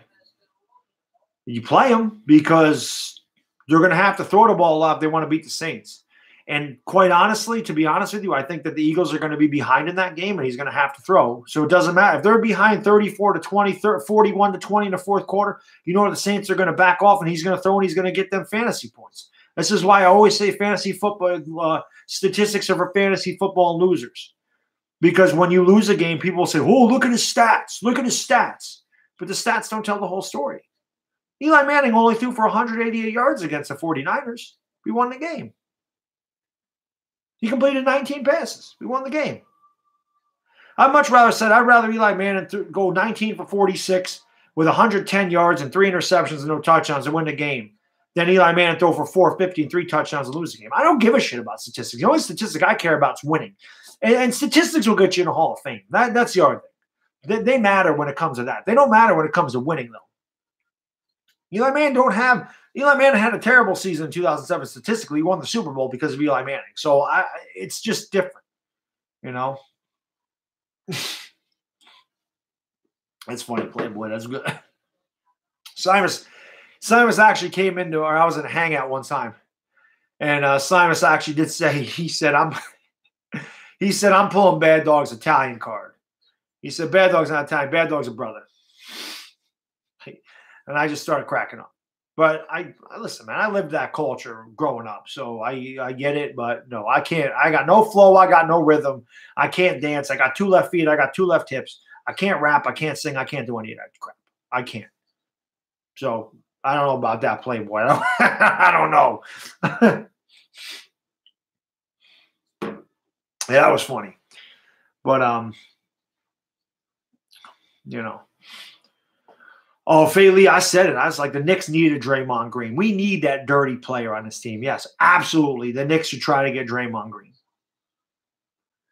P. Ryan got, man, you guys can't catch a break, HTTR. You guys are always freaking hurt. Yes, I believe, Nelson, that Big Ben and the Steelers I think they're going to roll the Jags. I think they're going to roll easy.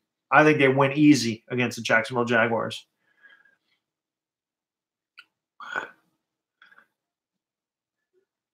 So,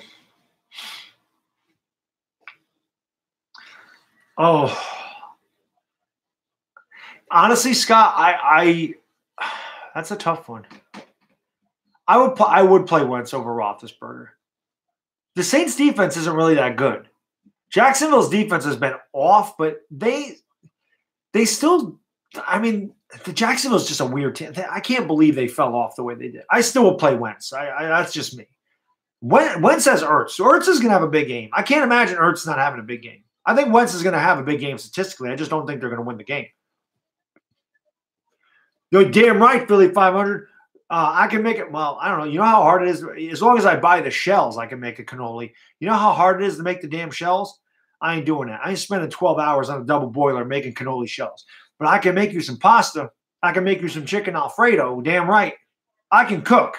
I can't rap a segment. I can cook like a son of a bitch. Well, it's about time, three-way, because I've been saying Josh Adams for like 3 weeks to be the starter. And they have to commit. The Eagles have to commit to a first. They have to commit to a first, like a first-string running back. Yeah, Philly 500 is eggnog. At least you got some eggnog. Nog, as he would say. No, eggnog. N-A-W-G. That's how I know he's Italian. Right there, the nog. Eggnog.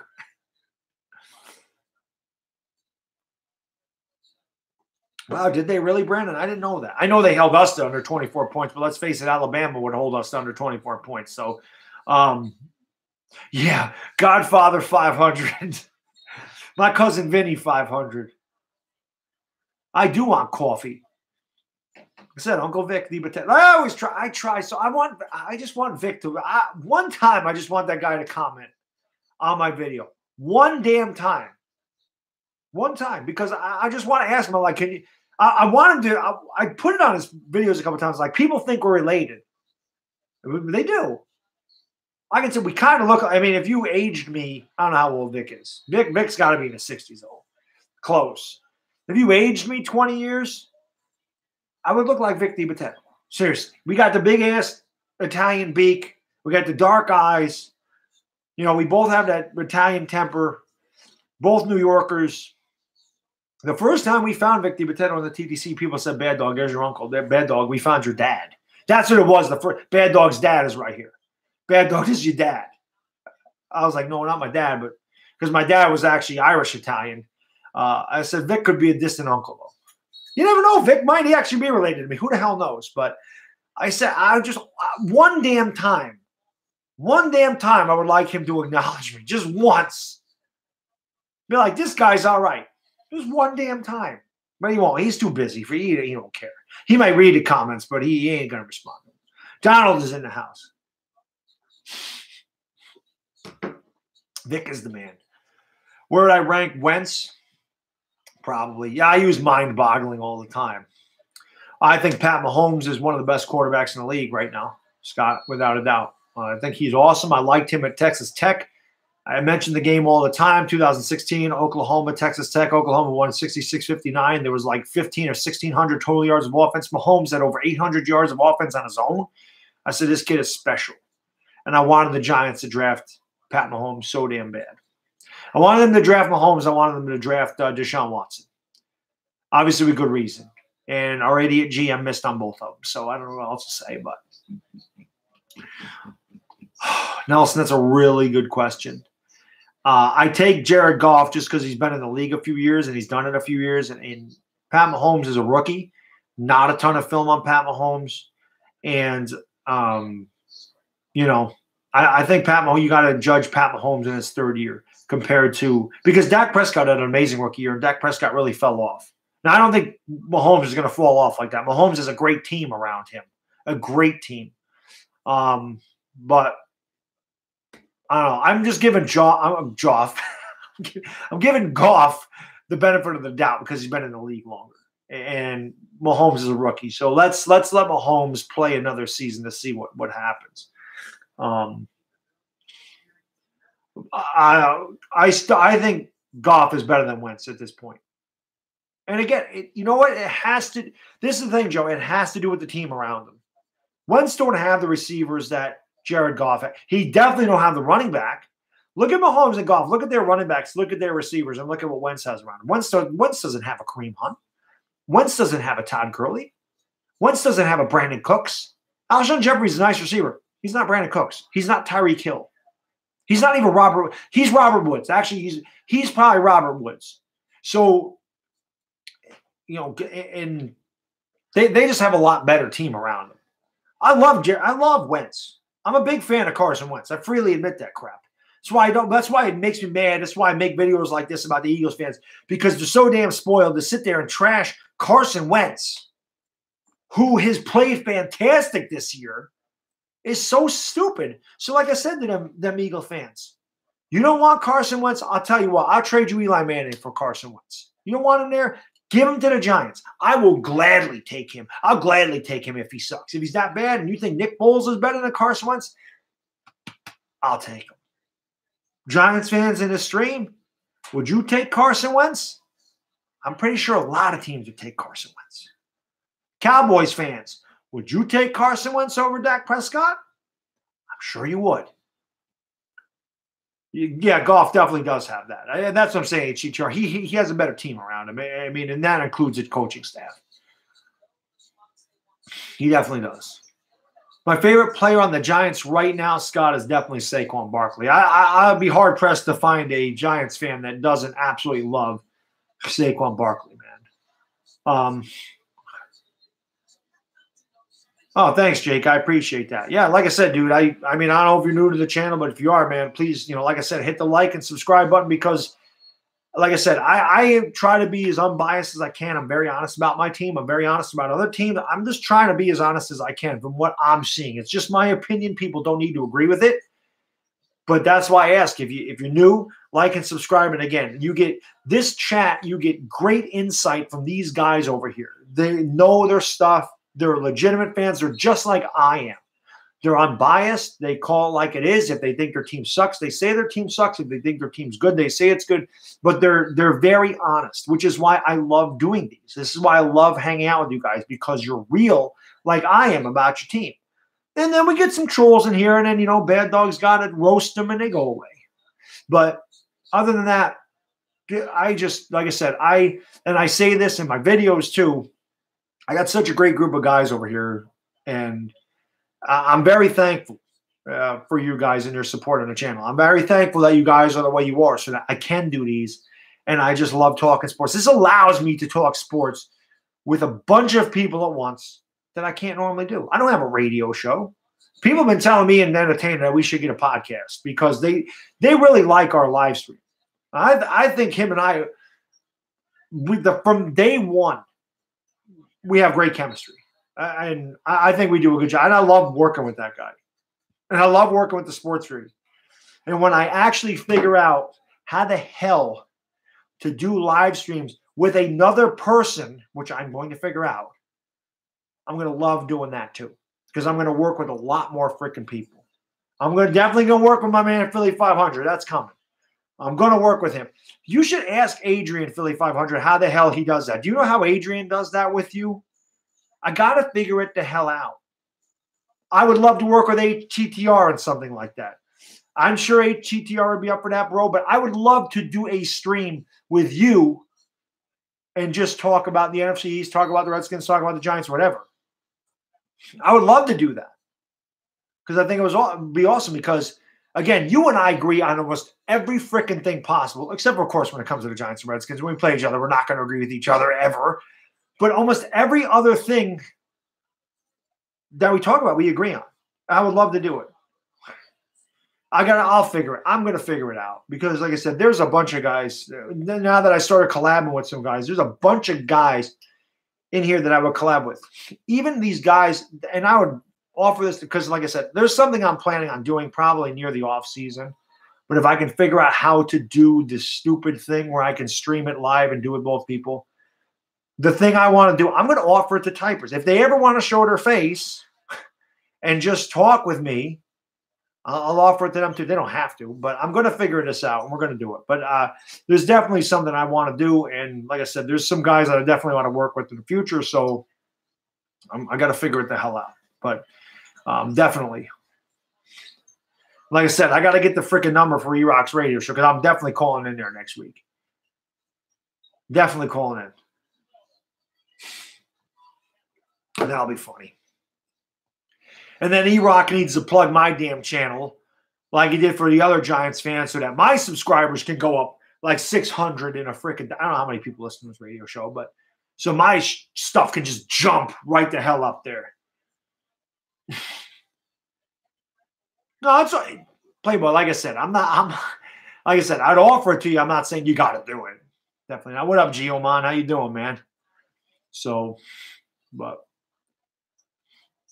exactly, Scott. That's what I'm saying. I mean, who wouldn't take Carson Wentz? I know that's why I'm saying the Eagle fans, they get so. I just don't get it. I don't get it. Well, I will figure it out, Philly 5. I'm gonna figure it the hell out. I will figure it the hell out. Where there's a will, there's a damn way, and I will figure out that way. Geomon, did you hear Halen 88 passed away? Geomon, I've had a few people come in here and tell me Halen 88 passed away today. That's freaking crazy. 4K by January. I'm hoping Afghanistan. That's my goal. 4K by the end of the football season. We're working on it. You guys are helping me out huge. And I've said this before. I'll ask again. I don't know how many of you did it. I know some of you definitely have done it. No one's ever told me they've done it, except for a couple of guys. But if you guys have a Twitter, if you have a Facebook, if you have Instagram or whatever the hell other social media is out there, I ask that you share the link to my page. I don't have this stuff. I'm not on any of these social media, so I really can't promote my channel anywhere but here. I really depend on word of mouth. That's really what I depend on because I can't plug my channel. But I ask you guys, if you have that, just plug it. Put the link in there and just say, hey, check this loudmouth Italian out. He's an all right guy, even though he's a Giants fan. Or if they're Giants fans, they definitely check the guy out. He's crazy when he does these live streams with the Giants. But he's very honest about his team. He's very honest about other teams. Come and hang out on the live stream. We talk a lot of sports, and it's a good group of guys. Check him out. Sub his channel up. Check out his videos. Or you don't even need to say sub him up. They don't have to. But if they like what I'm doing, then they definitely can. But that will definitely help me get to 4,000, which would be awesome. Working with Sports Fury, and again, I thank Philly 500 for that because he connected us together. That definitely helped me. And like I said, I'm just trying to grow in here and do different things because what I'm doing now, I really enjoy it. And I love working with other guys, and I love chatting with you guys. So this is just a lot of fun for me. But I ask you guys to help me out with that because I can't do it. I mean, I could, but I don't have the I just, between doing live streams and working and having a young kid, I don't really have time to, keep tabs on a Twitter or an Insta, whatever the hell it is. I don't even know what the hell it is. Insta, Twitter, Twittergram, whatever the hell you call it. I know it's not that, but you know what I'm saying. NFC early playoff predictions. Saints. NFC East is up for grabs. I don't know. I don't know. I really don't. I have no freaking clue what the hell is happening with the NFC East. I really don't. Every time I think the Redskins are out of it, the Redskins come back and win. Every time I think the Cowboys are out of it, the Cowboys come back and win. Right now, I would say the Cowboys are in the best spot. Even though the Redskins are 6-3, I worry about their injuries catching up with them. That's the only thing I'm saying. I still think the Redskins, healthy, are the best team in this division overall. But their offensive line is just – they have so many damn injuries. I'm afraid for them that it's going to come back to get them. Hope it don't, because when the Giants can't win, I root for the Skins to win because I don't want those other two teams winning.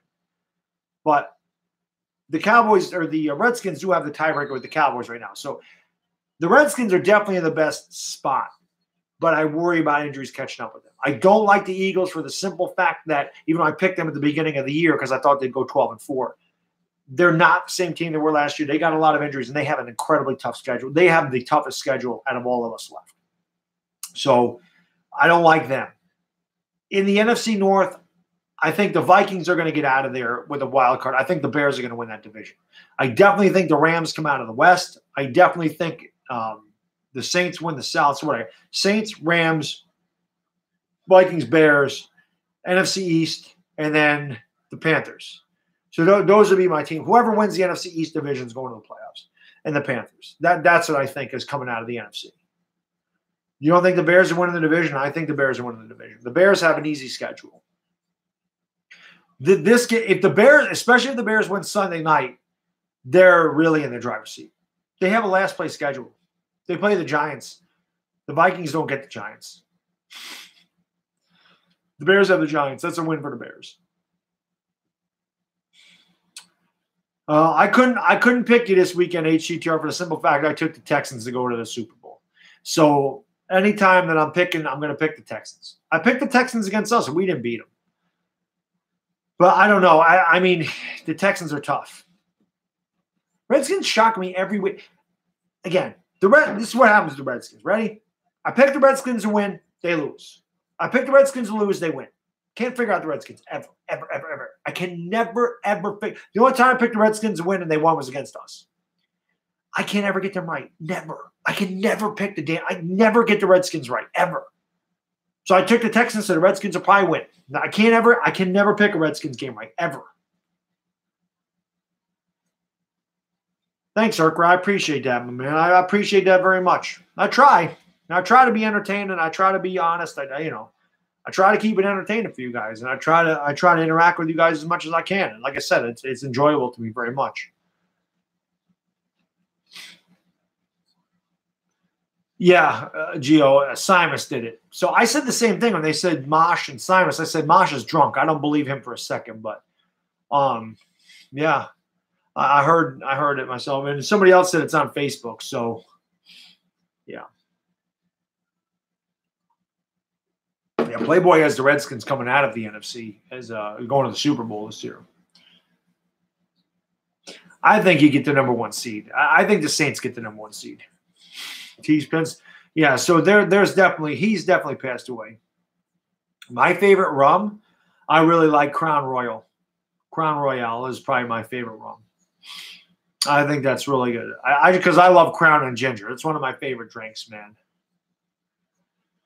I'm glad to hear it, New York for life. Thanks, man. Like I said, if you're new to the channel, man, please like and subscribe, and come hang out with us. If you're a Giants fan, especially. I mean, I'm a Giants fan. I do Giants live streams. Usually, I do live streams for the games. Like I'm normally doing live streams for the games, and we always talk sports. But tonight, I just felt like doing a live stream just to really talk to had my diatribe at the beginning of the stream, but I'm usually just doing it to interact with people. But yeah, if you're new, man, like I said, just hit subscribe and come hang out with us in these live streams, because they're a lot of fun. And like I said, there's a lot of good fans in here. It's awesome. So Crown Royale's not rum. Why do I always think it was rum?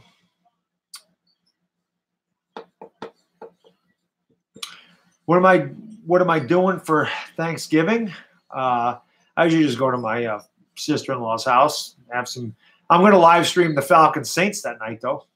Pretty sure that's the game. I will be home in time to do that. I will definitely be home in time to do Falcons Saints. That's happening. Unless I get dragged at a damn. I'm not getting dragged to the store. To hell with that crap. I hate that. I really hate that they made Black Friday on Thursday now. What the hell is that? What the hell? You know how Vic does that ticked off Vic crap? That ticks me off. That they pull people away from their families on freaking Thanksgiving to go work retail because they have to open, or it makes no sense to me. That pisses me off. Thanksgiving is a day to give thanks, to be with the people you love, to enjoy your day off, to just be thankful for everything you have and have a good dinner and whatever.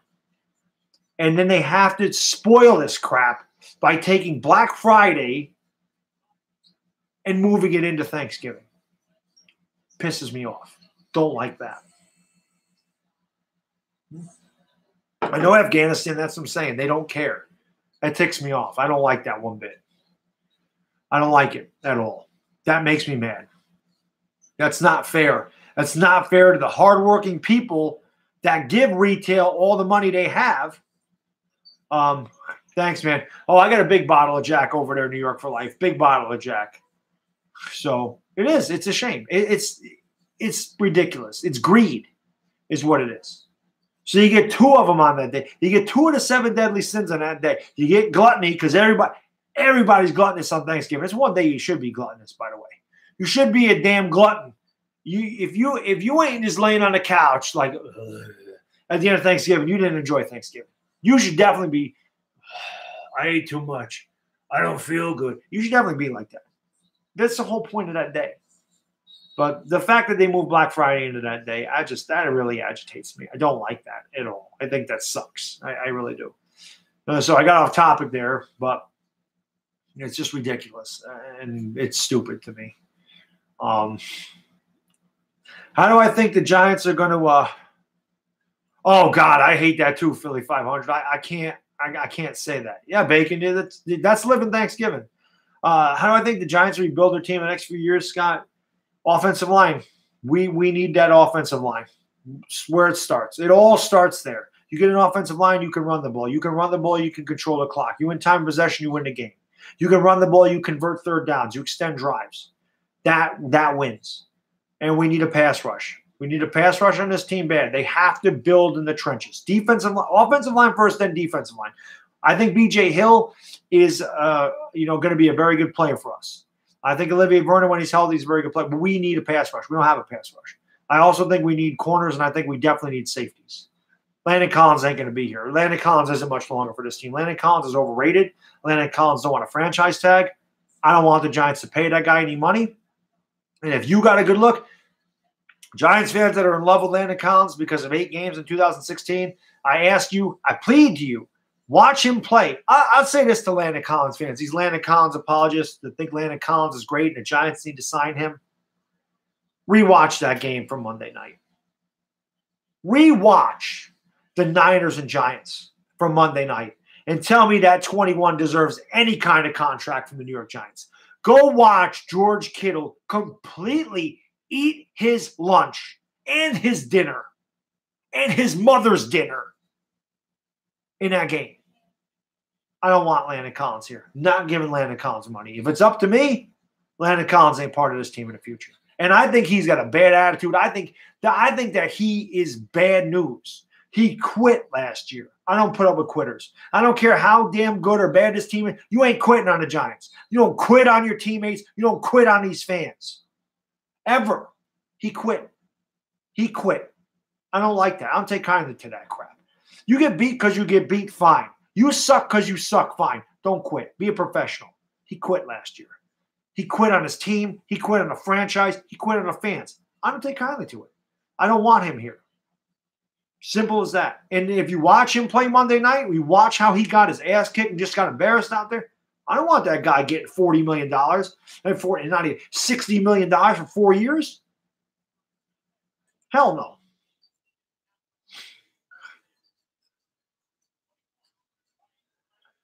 I say 2020, Camel Toe. I think we'll be good in 2020. I think we need another year. I think we need 2 years of offensive line, defensive line growth.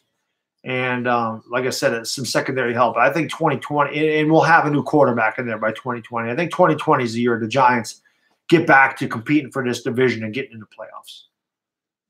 Exactly, Giomon. Exactly. I don't want Landon Collins here. And as I said, if you watch Landon Collins play Monday night, no Giants fan should have ever been satisfied with that performance. He got embarrassed. Totally overrated, Scott. He's better when he's near the line of scrimmage. I say this all the time. You want to make Landon Collins a Pro Bowl player again? Move him to linebacker. Move him to the Dion Buchanan position. I plead with you, Giants franchise, the GM, whoever the hell does it. Move him to linebacker.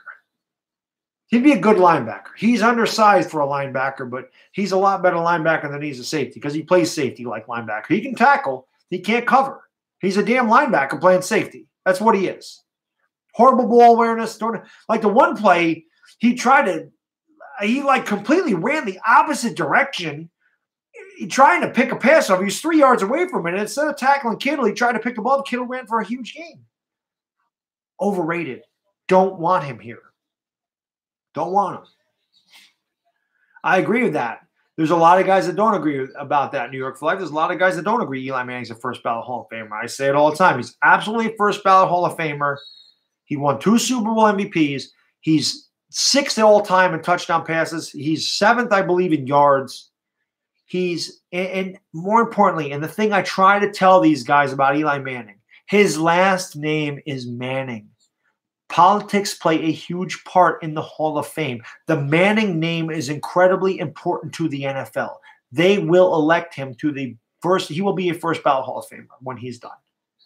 I shouldn't say I guarantee it, but I'll be shocked if he's not in there on the first ballot.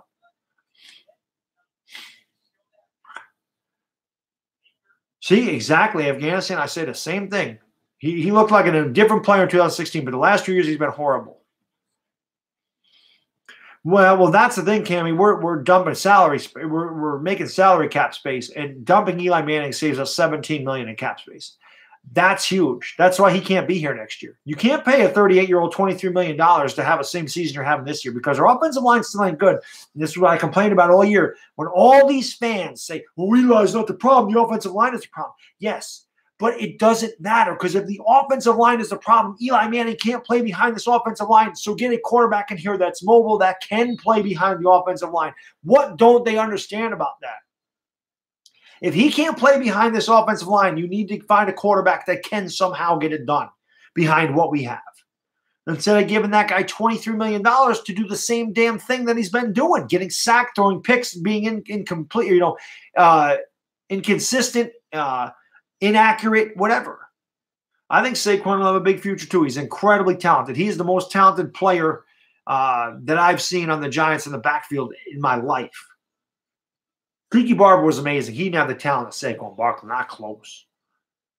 No, we're not, HCR. That's why 2016 was a totally different thing for us to go out and spend $200 million in defense. We don't usually spend big money. But Dave Gettleman's our general manager now, so who knows what we're going to do. All right, Cindy, take care. Yeah, I'll be here for the Sooners game tomorrow. Definitely, man. Definitely. You don't think, well, who would, yeah, we'll see who's on the docket, but they usually elect like 8 guys. So, absolutely, Nick. It succeeded for 1 year, but you don't, I said this in the video where I had to let Ron Effect know he's an idiot. I told him, you don't build through the draft. Or you don't build through free agency. You build through the draft. You don't build teams with free agency. You build them through the draft. You plug holes with free agency. You don't build a team with free agency. Can't do it. It's a temporary fix. That's all it is. It's temporary. And it was temporary for 1 year. And we've been garbage for the last 2. And one of those guys isn't even here anymore. And Janoris Jenkins is on his way out as well. He better be. Gotta trust Dave Gettleman. He's been our GM for 9 games. And he took over a mess here. Can't get on Dave Gettleman. Look at the guys he drafted. I said this in my video about the Bucs. Saquon Barkley's made an immediate impact on this team. B.J. Hill, Lorenzo Carter, and Will Hernandez. They're all playing meaningful minutes for us. They're all making an impact on this team. Those are our first 4 picks. Okay? R.J. McIntosh has been hurt. R.J. McIntosh is a freaking beast. I want to see what R.J. McIntosh can do. The only guy we really have not seen, well, we haven't seen McIntosh. We haven't seen Laletta yet. We have to take a look at Kyle Laletta sometime this year. Got to take a look at it. You can't waste another damn pick and not at least give that guy a look. We got to look at him. Got to. Yeah, absolutely cap space, Bacon. That's exactly why they traded Harrison. That's exactly why they got to get rid of Janoris Jenkins. Janoris Jenkins is going to cost us $29.5 million for the next 2 years. If we keep him, if we dump him, he's only going to cost us $10.5 million for the next 2 years. That's $19 million of cap space. Giants got to get rid of Janoris Jenkins, and he's garbage anyway. He did cause the interception, the first interception instead of our first touchdown, but he's been terrible this year, and he might as well go. You're rebuilding. You don't keep a 30-year-old cornerback that makes $14.75 million a year. You don't keep him here. He's not going to be here next year either. I'll be surprised. You play late on Thanksgiving. I'm streaming that game, Jedi, so that'll be fun, man. Yeah, the Vernon thing, I don't know. But if they dump Vernon, they'd save $11 million in cap space there, too. So I don't really have a lot of thoughts on the XFL QC. I really don't. I don't watch wrestling, so I really don't have a thing about them at all. Yeah, I told you. Yeah, Philly never wanted him to be a Giant. He did not want him to go to the Giants. A lot of Eagles fans didn't want the Giants to get Saquon Barkley. The Eagles fans were like, no, we got to trade up. And I remember Nitro Freak saying we got to trade up against Saquon Barkley. I said, man, you can't give up enough to get up there and get Saquon Barkley. They just didn't want the Giants to. And then, of course, once the Giants drafted Saquon Barkley, Nitro Freak said he'll be a bust. That worked out. He's got to come up. We have to take a look at him, Giomano. Otherwise, another wasted pick. All right, Jacob, take it easy, man. I appreciate you swinging by. If you got time tomorrow, man, like I said, I'm doing the Sooners and Jayhawks. Woo! It should be an easy win for the Sooners tomorrow. But I'm going to do it anyway because I like when my football team just demolishes people and I can watch an offense actually work. It's nice. It's nice to see my man Trey Sermon and Kennedy Brooks and Hollywood Brown and CeeDee Lamb and obviously Kyler Murray do their thing. Although their defense aggravates the hell out of me, but it's nice to watch that. Definitely need more pass rush, Nick, without a doubt. Yeah, Philly, he's definitely no bust. He's better than I ever thought he would be. Definitely Boomer Jedi. I'm doing the Giants game. I think they play at 1:00, and I'm doing the Sunday night game. I'm doing Bears Vikings, so I'm doing 2 games on Sunday. The Eagles play at 1, right? Let me see when the Giants play. I don't even know. I forgot when the hell they play.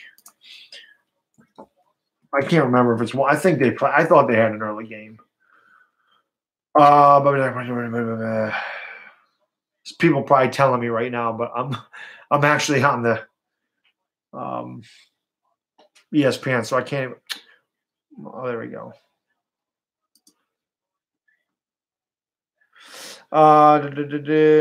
Philly and New Orleans is the 4:25 game. Yeah, so the Giants play at 1:00. So I'm doing that. And I'm doing the Bears-Vikings. So I know you're streaming the game, Philly, so I'm sure I will swing in your stream without a doubt, man. You're driving to your sister's house for Thanksgiving? Awesome. You're going to bring some eggnog with you? What up, Cool Drummer? How you doing, man? Eggnog on tap? I got to get some eggnog just so I can do a live stream one time with some eggnog. Get that eggnog mustache. New York City's a way bigger attraction than Niagara Falls. What is Niagara Falls? You watch the waterfall, and then what do? You go to New York City, you can do whatever the hell you want whenever you want. New York City's a way bigger attraction than Niagara Falls. Way bigger. Nice. That's going to be awesome. I'm sure they will, man. Hot dog. It's all dog. DAWG. I always say that. When they say coffee and they make fun of it, I'm like, how are you supposed to say that word? Coffee? How are you supposed to say coffee? Is it coffee? C-O-F-F-E? Coffee? Coffee. I don't freaking know. Coffee. Hot. Hot dog. I didn't say hate dog. I said hot dog. Hot. I say hot correctly. Nice. Yeah, I'm going to tune into that for sure, man. Yeah, there you go, Foundation. Mustard. What are we gonna talk about my diction now? Yeah, I definitely got the papers. Next time I should be like, I'm going to go get a beer. All right, guys, it's almost midnight, so I'm going to wrap this up. I appreciate you hanging out with me, listening to my diatribe at the beginning of the stream. And, again, I'm doing the Sooners Kansas game tomorrow. It starts at 7:30, so I'll see if I can try to get down here. Definitely RIP Halen88 without a doubt. I got to watch Simon's video, see what the hell happened there. But, again, I'm doing the Sooners and Kansas game tomorrow night, so if you guys want to join in, please do. I appreciate y'all hanging out with me as always. So Sooners, Kansas tomorrow, Giants, Tampa Bay at 1:00 Sunday, Bears, Vikings Sunday night football.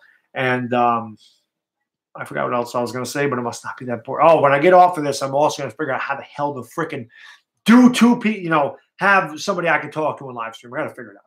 Anyway, you all have a good night, and I will see you tomorrow. Bad dog, I'm out. Peace.